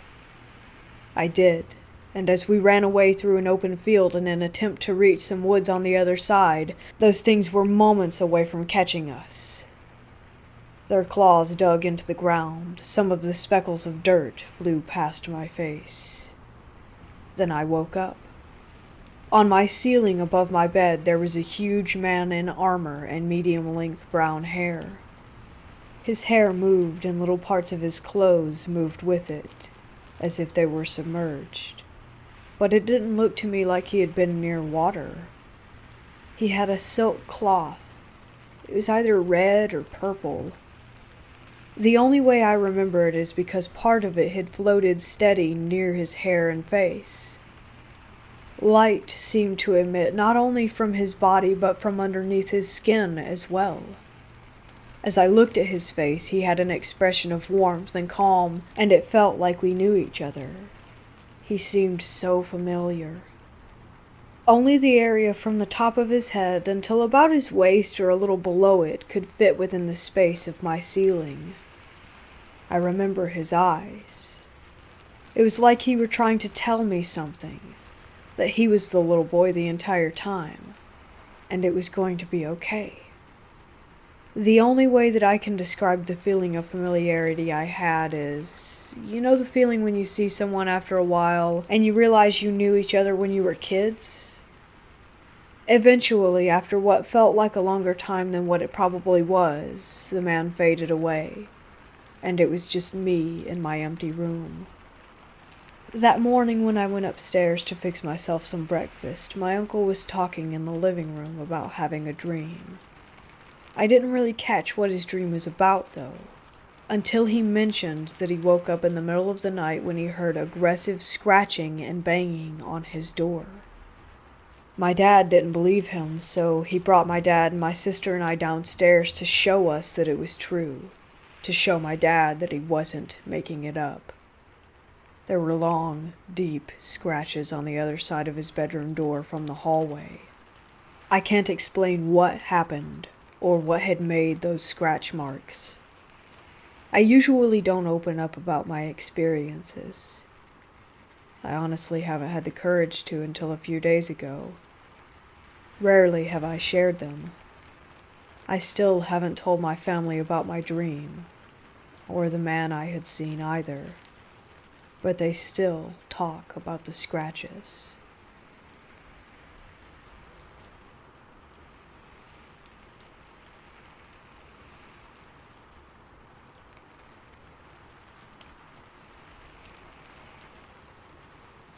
My family and I moved into a new house. It used to have an attic, but it's been sealed off. After a couple of months into living in this house, sometimes I'm just watching TV and I hear scratching from the roof. I just play it off as a bird, as they're common where I live. After 3 weeks, the scratching has gotten worse and more frequent. It's like it's trying to scratch its way out of the roof. By the way, the attic entrance thing is above the outside of my sister's room. One day my sister tells my dad that the seal is open. My dad gets confused because it was supposed to be sealed off completely. My dad goes to close it and realizes that it's really hard to open and close, so whatever opened it was strong. That's when I start to get skeptical. The same night I go to get some snacks from the fridge, I open it to find out that they are all gone. I thought my siblings must have eaten them. In the morning, my parents are going on about a missing cake. The cake was supposed to be for my niece's birthday. They asked if I had anything to do with it, and I said no, along with all my other siblings. I was getting really suspicious about the attic, so I built up the courage to go and check it out. Note that I am probably the most paranoid person in the world, so I was scared for my life. But my curiosity got the best of me. I get the ladder, a torch, and a knife, just in case. I open the entrance. I shine my torch to see nothing. But as I search more, I see the cake, empty snack packets, dirty clothes, and a short, dark silhouette. It just freezes in place. Immediately I bolt and scream for my parents and tell them everything. They tell me to stay in my room. They go up and check, but there was no one there. I'm still shaken from that moment and get nightmares from it. We have since moved from that home and now live a normal, non-scary life.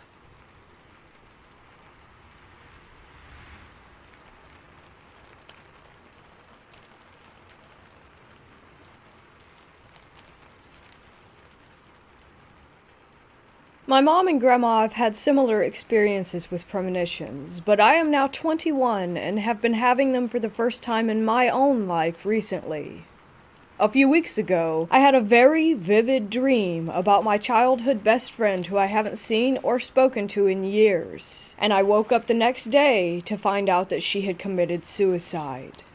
Then this past week, I told my boyfriend that I missed our old coworker, who we also haven't seen or spoken to in a few years. And come to find out, he suddenly dropped dead about 15 minutes before I had made that comment. Today I took a nap and had another very vivid dream, very lucid, about my high school boyfriend. And now I'm a little bit freaked out, and I'll definitely be watching his social media over the coming days, hoping that this has just been a weird coincidence.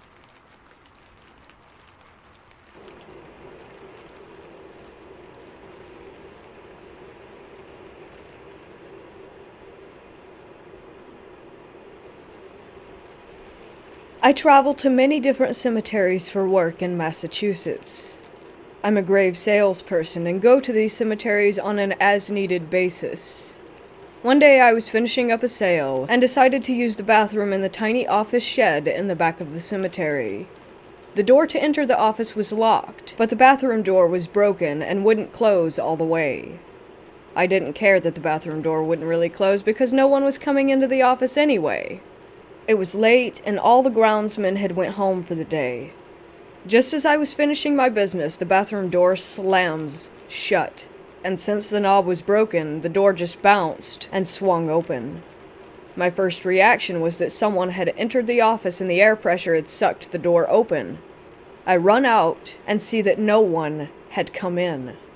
There were no open windows to cause a breeze. This door just slammed and opened all on its own. I was shaken up, but I still had some paperwork to complete.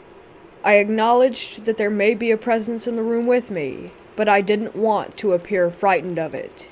So I sat down in there for a few minutes and took my time finishing my work. Nothing has happened there since then, but I always acknowledge the entity as if it's watching over the place.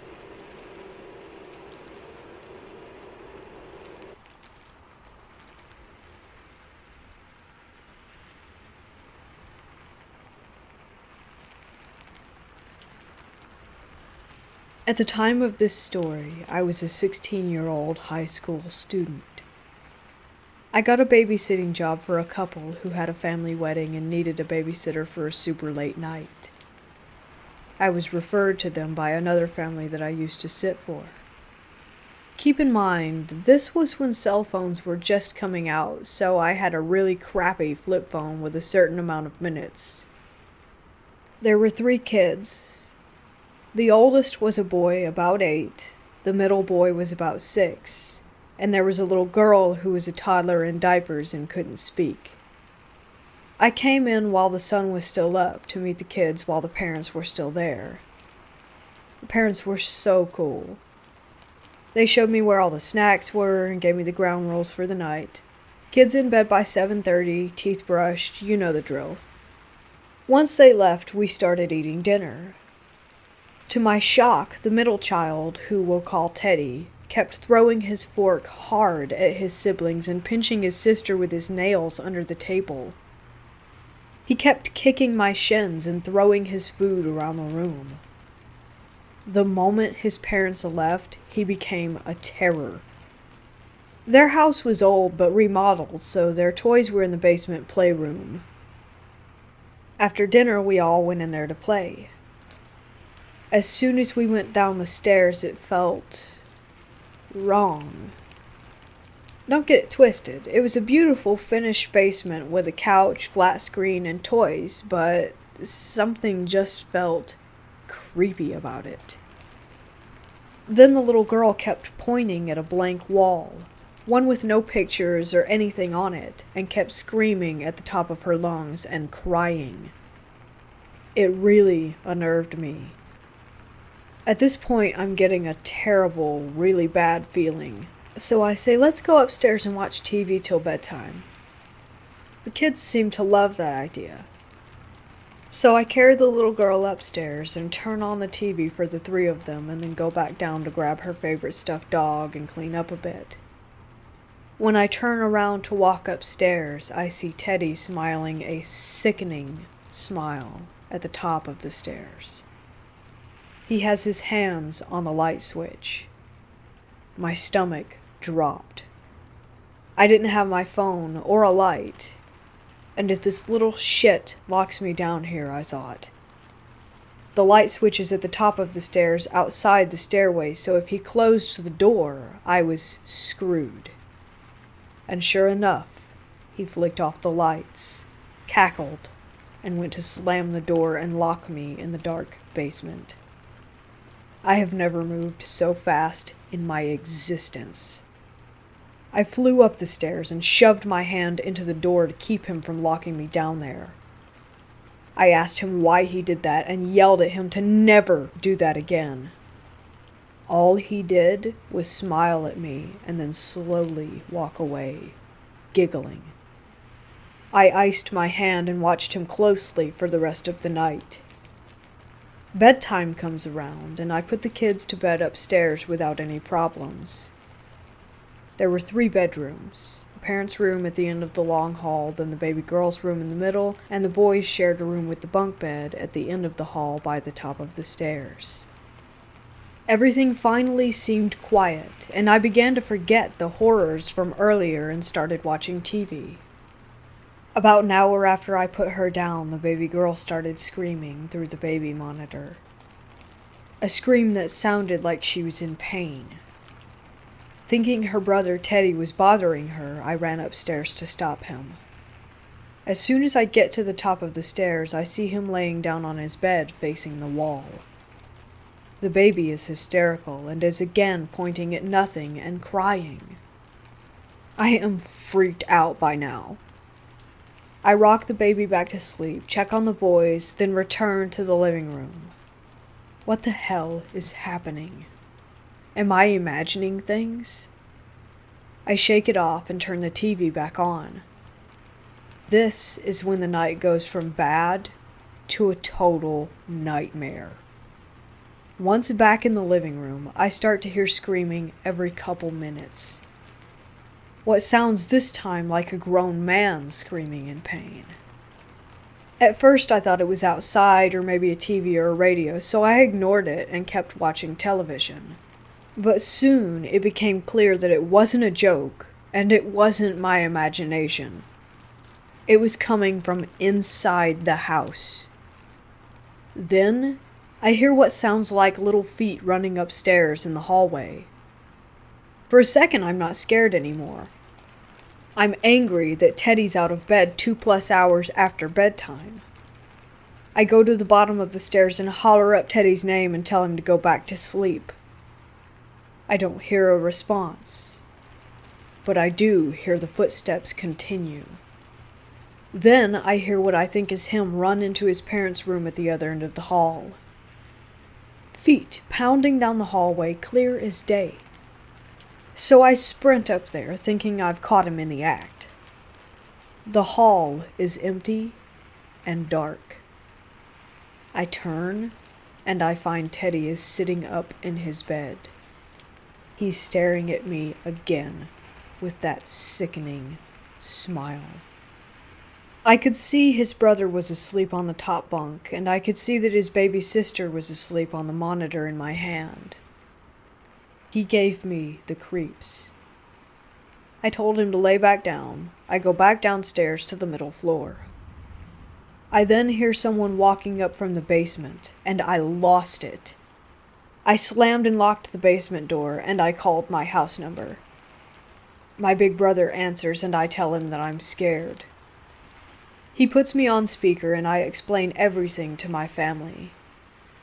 I babysit every weekend, and I've never had a negative experience or called them like this, so luckily they believed me. My grandpa, being a super religious man, prayed with me and calmed me down. My big brother got into his car and came to sit with me until the parents got home, but the town I was in was a bit of a drive, so he told me he'd be there in 40 minutes. Even after we hung up, I could hear the footsteps running around the house. I am not a religious person, but I sat on the couch and prayed and cried. I have never been so scared in my life. I was terrified. The parents came home before my brother got there and they saw that I had been crying. They asked what happened and I told them everything non-supernatural that occurred because I didn't want them to think I was a crazy person or tell people not to hire me. I just wasn't going to mention it at all. So I just said Teddy was a handful and that was it. As I was leaving, the dad, in a deadly serious voice, said, "Did the ghost bother you?" I slowly turned to him, not fully believing what I had just heard. I asked him if he was being serious. He said, "Oh, I'm being serious.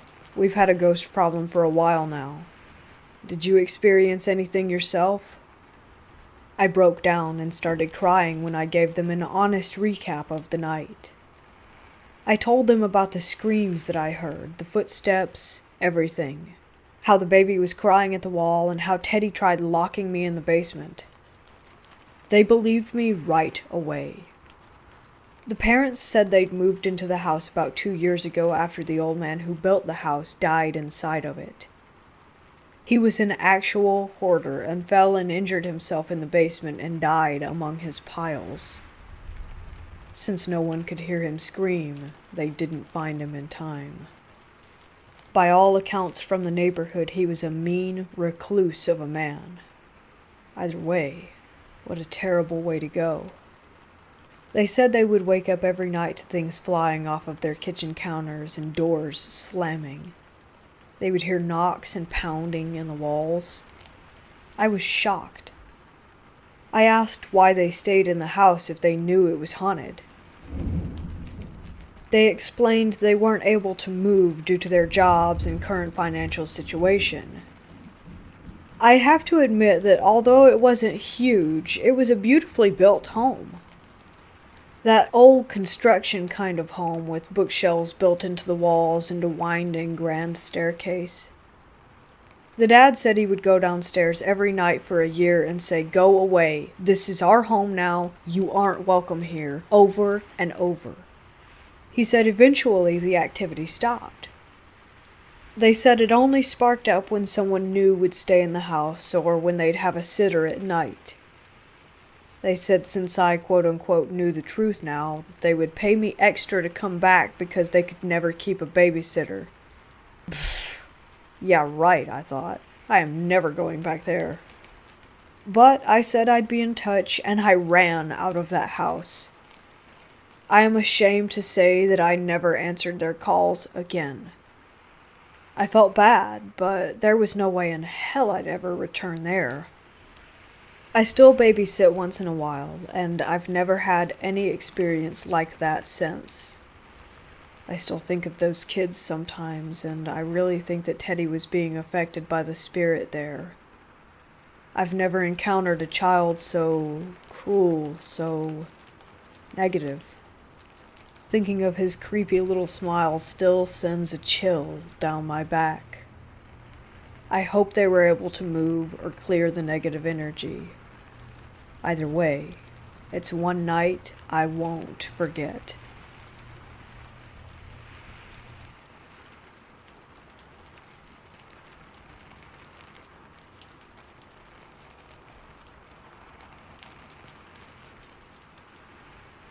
When I was a kid, I lived in a one-story house that had a very small space that you could consider an attic. We didn't keep anything up there because it was such a small space. I don't even know where the entrance to it was, if there was one. But, and this started right as we moved in, after we would go to bed, I lived with my grandparents, I would start hearing footsteps up there. I knew they were footsteps because they would move in a rhythm and go from one end of the house to the other. I lived in that house from when I was 8 to 12 years old, and this happened every night. I repeatedly tried telling my grandparents about this, and they always said it was just the house settling. I was never able to sleep well as a kid, so while my grandparents would be asleep as soon as 8 p.m. struck, I would be lying awake in bed staring at the ceiling.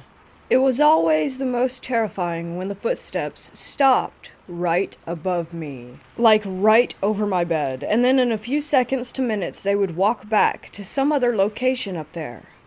Nobody ever believed me that this was happening. My granddad had even found holes that had apparently been drilled in several of the walls, one in the bathroom, and he wrote it off as a previous owner running cables through the walls. Lived in that house for 4 years, and was convinced that someone was living in the ceiling above us and would become active when they thought that we had gone to sleep. I'll never forget that. It always happened at the same time of night, right after we went to bed. This was back in the late 90s to the early 2000s, so I don't know if there could have been cameras or something that they could have been watching us on, but they definitely knew when we went to bed. I'm still to this day convinced that someone was up there. Paranormal? I don't know. It's worth mentioning that one of the previous owner's kids did die in the house. They had a wolf-dog hybrid as a pet that mauled him in the living room. Anyway, I thought I'd share that because literally no one believed me, ever, to this day. But I know that footsteps are different from houses settling. This would go on into the wee hours of the morning, and I would usually finally pass out when the footsteps had gone off to a different part of the house.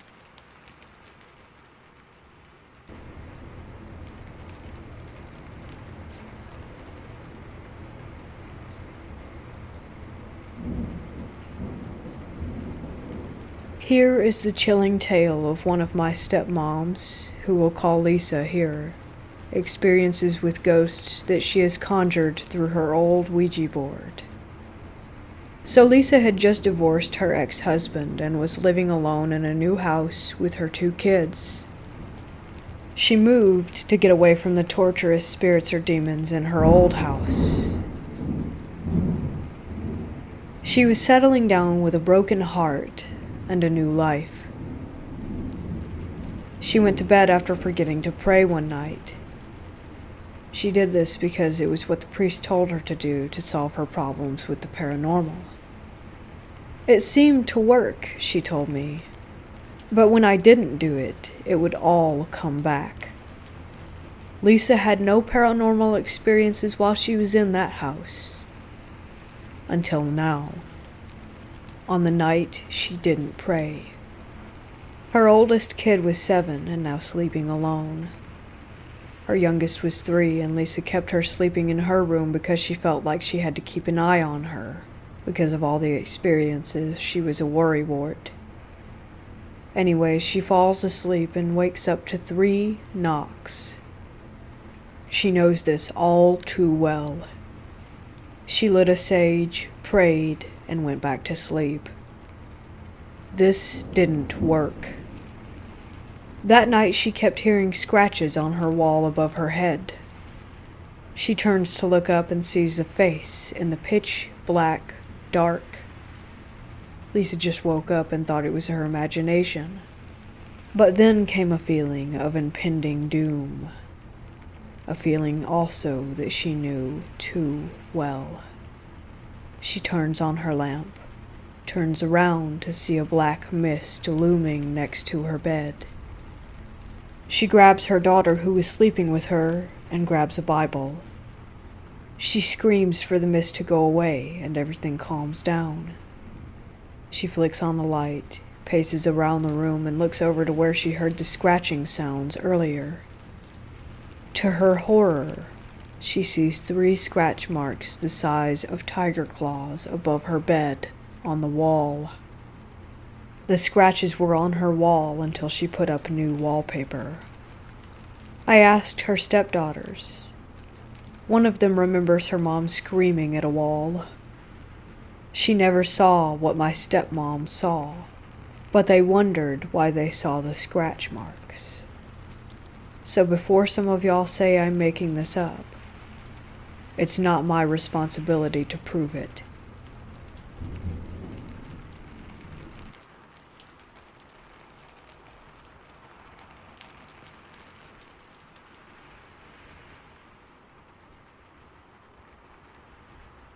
I remember around 12 years ago, when I was around 11 or 12, I stayed over at my grandmother's a lot to keep her company after my grandfather passed away. I was lying in bed one night. I had just turned the TV off to go to sleep when I heard a creaking sound outside the door, but I just thought it was Grandma going to the bathroom since she had to walk past my room to get there.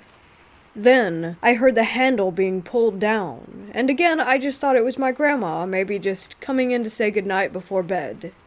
As I looked toward the door, I saw a large, white hand grip the edge of the door, and instantly I knew it wasn't her. I was too terrified to say or do anything, so I just kept watching as the door slowly opened.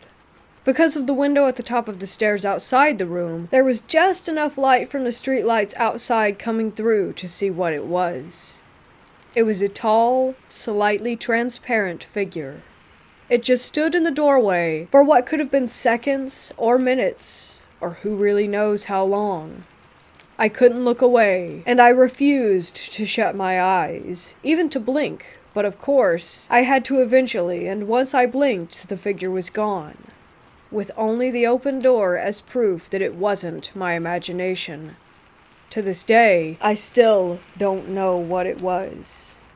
I told my friends before, and they said it could have been my grandfather's ghost, but it was way too tall and skeletal looking to be my grandfather in my opinion, and I felt a deep, sinister feeling from it that couldn't be further from the warm, loving person that my grandfather had been. I've had a few odd experiences with things before that I could chalk up to imagination or overreacting, but as they say, you have to see it to believe it. And after that day, I certainly believe. Ever since, it's had me wondering what else could be out there.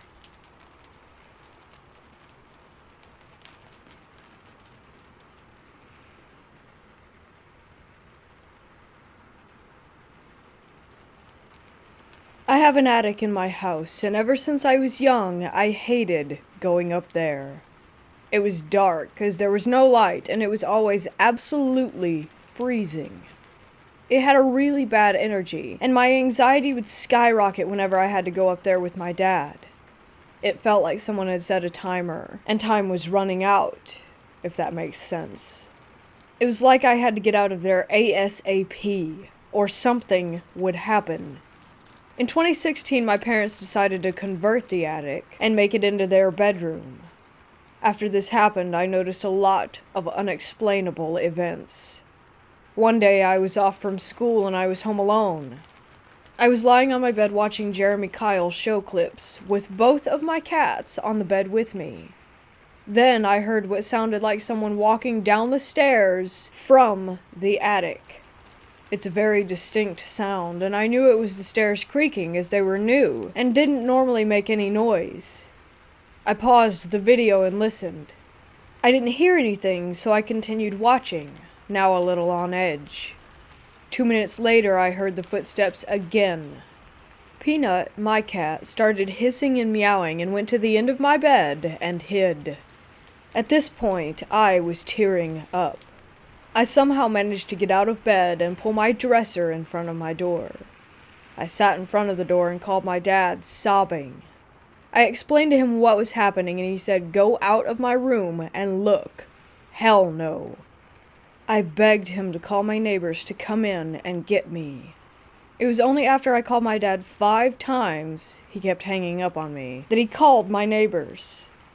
When my neighbors, who have a key, came in, I flew down the stairs, sobbing and shaking. My neighbor checked the house, but no one was there. I didn't feel safe staying home for weeks after this. My best friend and I would hang out after school at my house most days, and whenever we did, we would always hear noises from upstairs. One time in particular, we were in the kitchen making noodles, and we heard banging. I assumed it was my cat and didn't think much of it. My friend then shushed me and said to listen. From upstairs, I could hear the sound of someone opening and closing a chest of drawers and slamming my wardrobe open and shut. Now my cats are loud, but how on earth does a cat open up a drawer? It's a very distinct sound. We ended up waiting in my back garden holding a paint scraper and a knife until my dad came home. This is by far one of the scariest ones. My dad called up the stairs to me and said he was going to the shops. Once he left, I went downstairs to grab some food. I asked my sister if she wanted anything to eat, and she said yes. She was in the front room, so I was talking to her from the kitchen. My dad knocked on the door, and I yelled at her to get it. She didn't. I went to answer it, giving it to her for being lazy. When I opened the door, in came my dad and my sister. After months of noises, banging, hearing people talking and walking around when I was home alone, I was sick of it. I felt anxious to be in my own home, and I had other things to worry about. So one day I decided to try to talk to whatever it was that was in my house. I didn't use a Ouija board. I just sat on my stairs and had a chat, I guess. I told him that I respect that they were in this house before I was, but that they were scaring me and stressing me out. I asked if they would be able to leave or at least stop frightening me. After this, I've never had anything happen in my house. No banging or noises. I think that it was the spirits of the previous owners, a nice elderly couple who sadly died in the house of natural causes.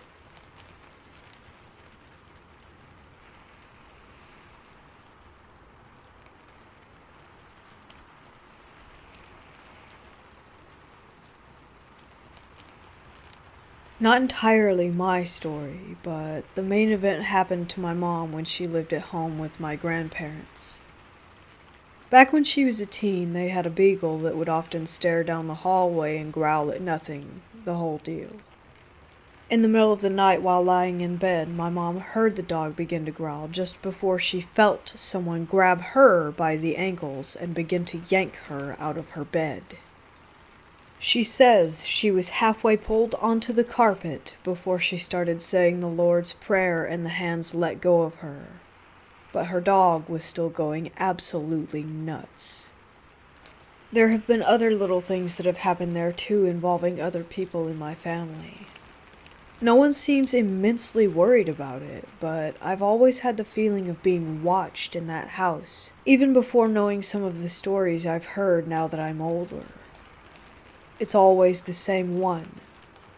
My grandparents have lived in it since it was built when they were first married, so no bad history of the house itself, but perhaps the land that it's on? My grandma has told us stories about seeing shadow figures walking down the hall. My brother smelled my grandpa's cigar smoke in the kitchen during a family event. My grandpa had passed away a couple of years ago. Used to always smoke a certain brand of cigar outside on the back porch. And I once was startled by a loud, raspy cough right behind me while I sat in the empty house playing computer games with the speakers off. Recently, my mom and I had installed some cameras in the basement and on the front and back porches, just for extra security. I'm dreading the day my grandma tells us one of them caught something, and I'll have to see it with my own eyes.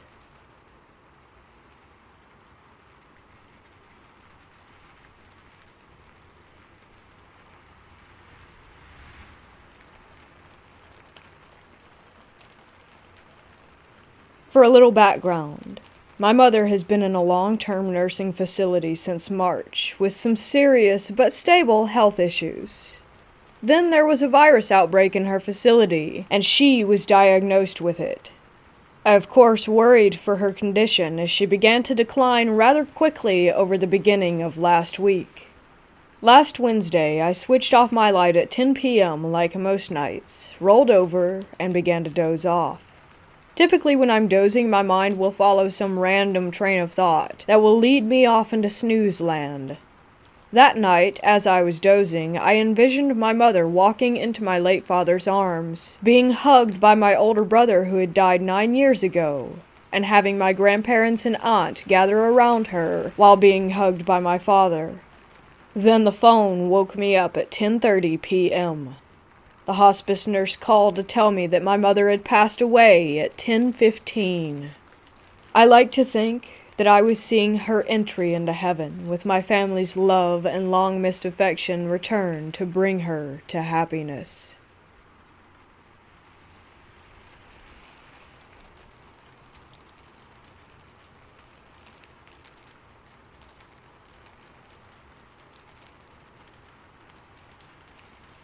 When I, a 24-year-old female, was younger, around 5, my family moved into an old house on the upstairs floor.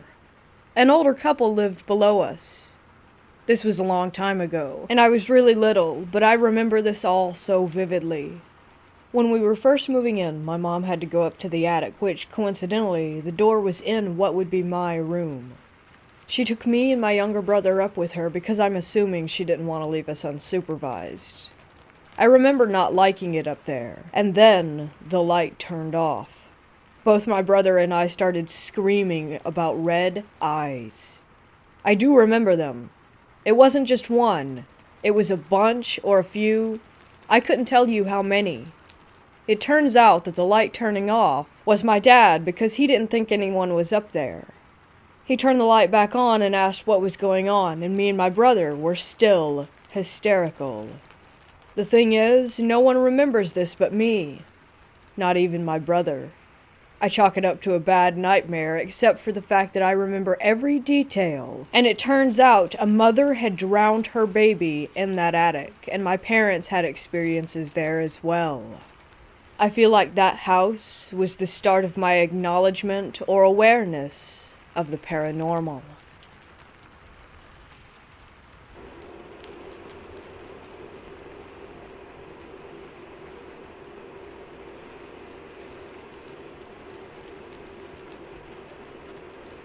I live in Lompoc, California.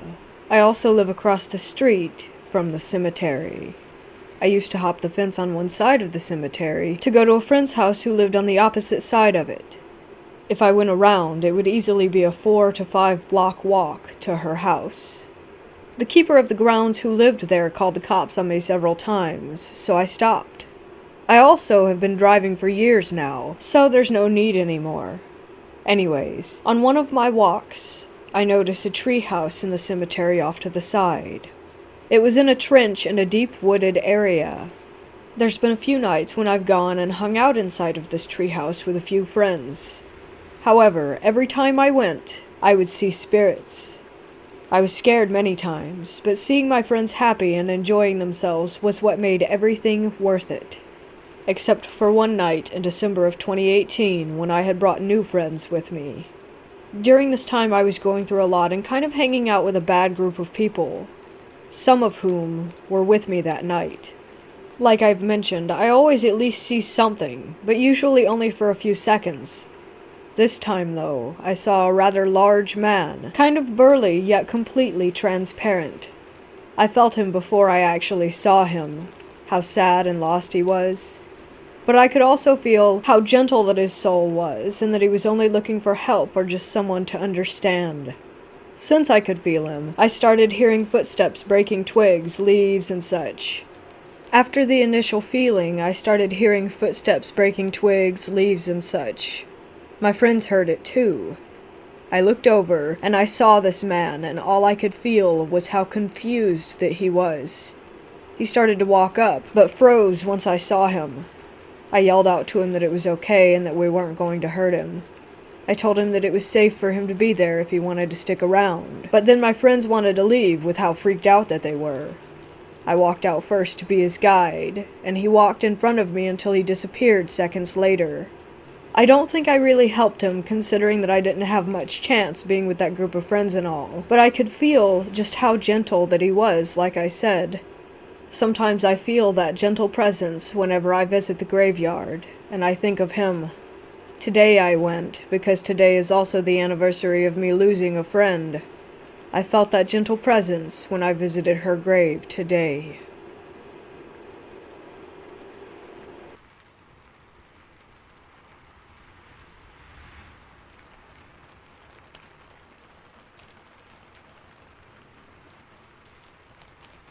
I had to have a Ouija board for Christmas. My wife refused to buy one, so I did it anyway. One night, when my wife was out, my daughter and I tried to use the board. Nothing. The planchette didn't move at all, or if it did, I could feel my daughter pushing it. As I suspected, it's just a parlor game. Move ahead 2 weeks. While working in the garage on a guitar amplifier that I was building, I had a very strong feeling that I was being watched. As I had spent many hours previously on this project without any sensations, this was disturbing. It got so bad that I couldn't spend more than a minute or so in the garage after the initial encounter without the hairs on my neck going up. Then came the whispers. More like a shh, shh sound, actually. Kind of a be quiet between 2 or more people lurking about. This only happened when entering the garage from the house, and later when my daughter called me at work to say she heard shh, shh when entering the darkened dining room. Since she was alone at the time, I blamed it on the cats. I too experienced it in the house, but usually only when entering the garage itself. Finally, I decided that enough is enough. I went into the garage one night and yelled at whoever was there that they had to leave because they were scaring the crap out of us. No more whispers after that. I wasn't yet into paranormal investigations at the time, so I didn't have a digital audio recorder to leave in the garage overnight. It bothers me now that I had real live spirits in the house to test with, and I didn't have the equipment or the moxie to do anything.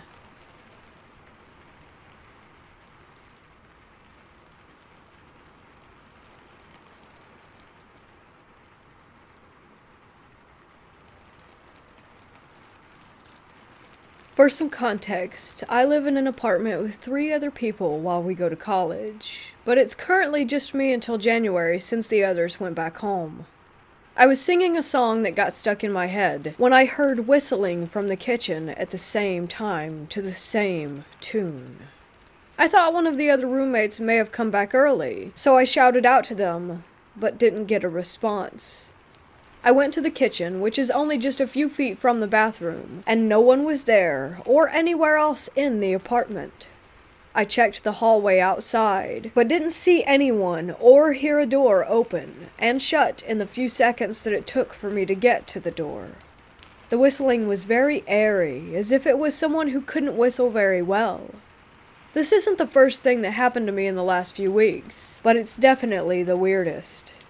It could just be my imagination, but it sounded like someone was directly outside the bathroom door, whistling toward it. The other thing that happened was far less weird, and could have just been me not paying attention, but I came back from work to find that the lights in my roommate's room were on, and the fan was blowing out at the door. Even though no one had been home, and the other roommates' families live quite a long ways from here. I asked where they were, and all of them sent back replies showing that they were nowhere near the apartment.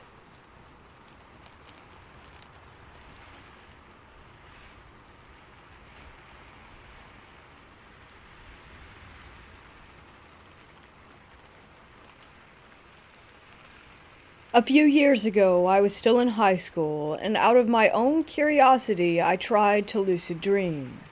I started recording dreams for a month as soon as I woke up.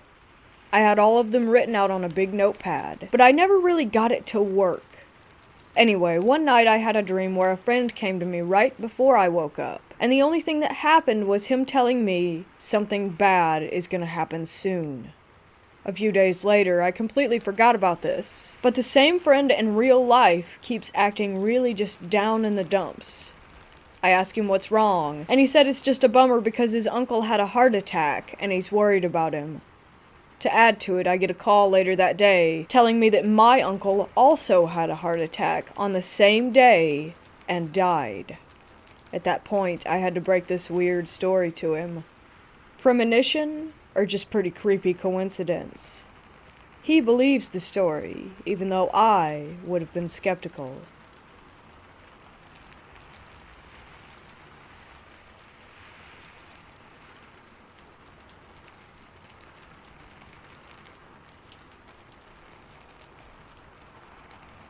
Ever since I was a kid, I had paranormal experiences. One intense rule of the house my mom gave me was never to participate in a Ouija board. When I was 14 years old, I'm now 20, I let my curiosity get the best of me and decided to do a Ouija board with a friend. In my room in the complete dark, we began the process. To my surprise, nothing happened. Later that night, I let my mind and fear get the best of me and decided to sleep with my mom, who had no clue that I had previously participated in a Ouija board, otherwise she would have killed me. As I was falling asleep, my mom asleep right next to me, I saw the silhouette of a large man in the doorway. At first, I told myself that it was just my brother. I called his name twice, then noticed that this figure was at least 6 inches taller than my brother and completely unresponsive to what I was saying. I started to panic and pray as I realized that this was not my brother and perhaps something far more evil that I had invited into the house. I was too afraid to move or to wake my mom. After about 5 minutes, though it felt like 10 years, the figure disappeared. I struggled to sleep for the rest of the night. The next morning, I was getting ready with my mom in the bathroom. Keep in mind that she has no idea what I had seen in her room last night, or even that I had done the Ouija board. She brings up to me a nightmare that she had had the previous night. After I asked her to tell me, the answer brought me to tears. She said that there was a demonic entity in the hallway, and as she went to touch it, it threw her across the room. As I broke down in tears and told her the truth, we proceeded to bless our house. I will never do a Ouija board again.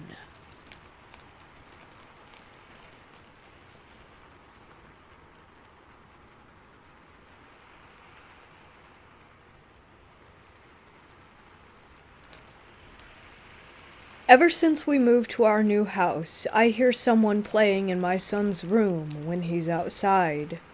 Generally, I just wrote it off as something he placed precariously that just fell or something, and then I saw it. Or her, rather. I was sitting on my couch talking with the wife about whatever we were going on about, and when I turned my head back to look at my wife, I saw a little blonde girl in a white dress peeking around the corner of our hall entrance that leads to my son's upstairs room. I immediately asked my wife if she saw it, but of course she was looking at me when it happened. It was basically right behind her. Just the other day, I heard what I thought was my wife calling out, "Hey!" as she was doing laundry. I got up to see what she wanted, and she had no idea what I was talking about, and said that she didn't say anything. And she didn't hear anything either, even though the sound came from the area where she was, at the bottom of the stairs that lead to my son's room. Are there any Android apps or something that can help me communicate with the spirit that I believe is in this house? She seems playful, and sometimes I hear my son playing alone, talking to someone that isn't there, but when I ask him, he says he's just talking to his toys.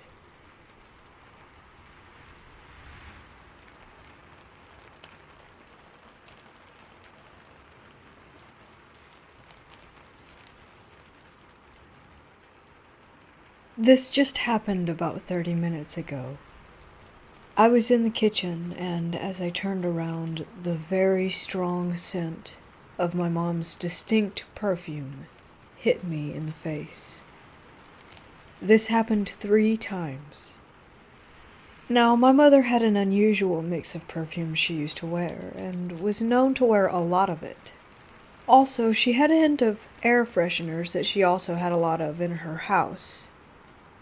Mom passed away over 2 years ago and had never been to this house. We've only lived here 18 months. And we don't have anything here that smells the same as that.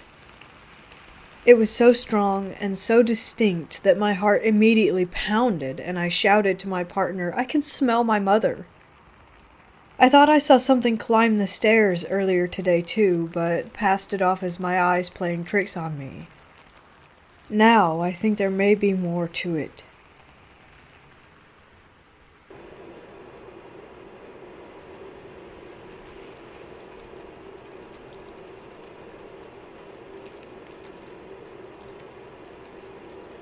I took my young kids to visit my grandparents' gravesite for the first time. They were really freaked out to learn that dead people were buried underneath all the headstones.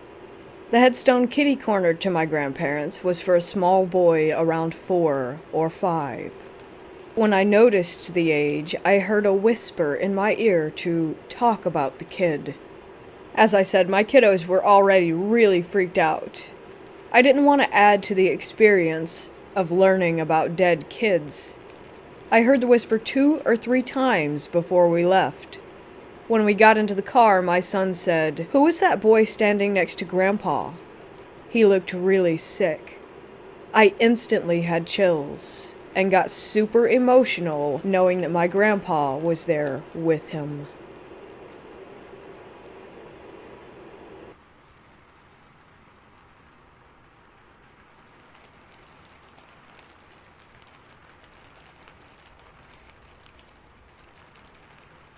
I'm renting a house currently with some of my friends, and since we moved in this summer, there was an attic door that had a lock on it from our landlord. Well, me and my friend got curious and decided to try and pick the lock. We ended up getting the combination, and when we went up there, I took 3 photos. One is of the front window, one of the back, and one was of an odd postcard on the ground. I sent a photo to a friend, and without me realizing, there was a very clear face in the window with distinct features, eyes, nose, mouth, and head shape. Prior to this, there had been no experiences in the house besides some odd noises. My housemate claims he saw the same face in a different window today after we locked the attic back up. I'm scared that we may have woken something, and I honestly want nothing to do with it.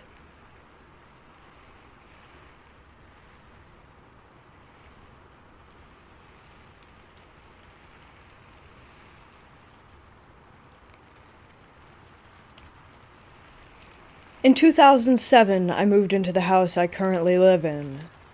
It's over 100 years old, and ever since I can remember there have been weird or creepy things that occur. Recently, I've heard noises late at night while I'm in bed. For context, I sleep on the top floor of my house, and it's been getting really creepy. Another thing is that in the hallway we have an attic door that's bolted shut and hasn't been opened by our family or my neighbors who used to live here from what I have been told. I decided to ask my father about it, and he told me that it wasn't a full-size attic and is more of a crawl space which goes right over my room.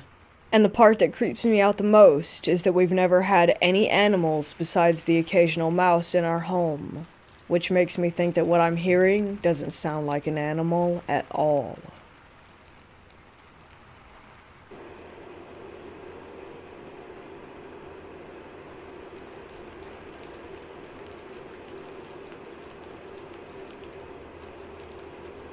When I was about 4, I went to the local cemetery with my aunt. She went there often to take pictures because there were some pretty spots there. She was taking photos of my cousins and I ran off, and when they realized I was missing, they yelled for me. I came back and they asked where I had been, and I said that I had been playing with my friend Angel, and that I would take them to her grave. I did, and even though I couldn't read, I told them details about her that I wouldn't have known unless I had been able to read her headstone. Since then I've looked into the girl and found out that she's the sister of some people around my age, who I know in my town. She was 4 when she died. I still look for her headstone every time I go to the cemetery, even today.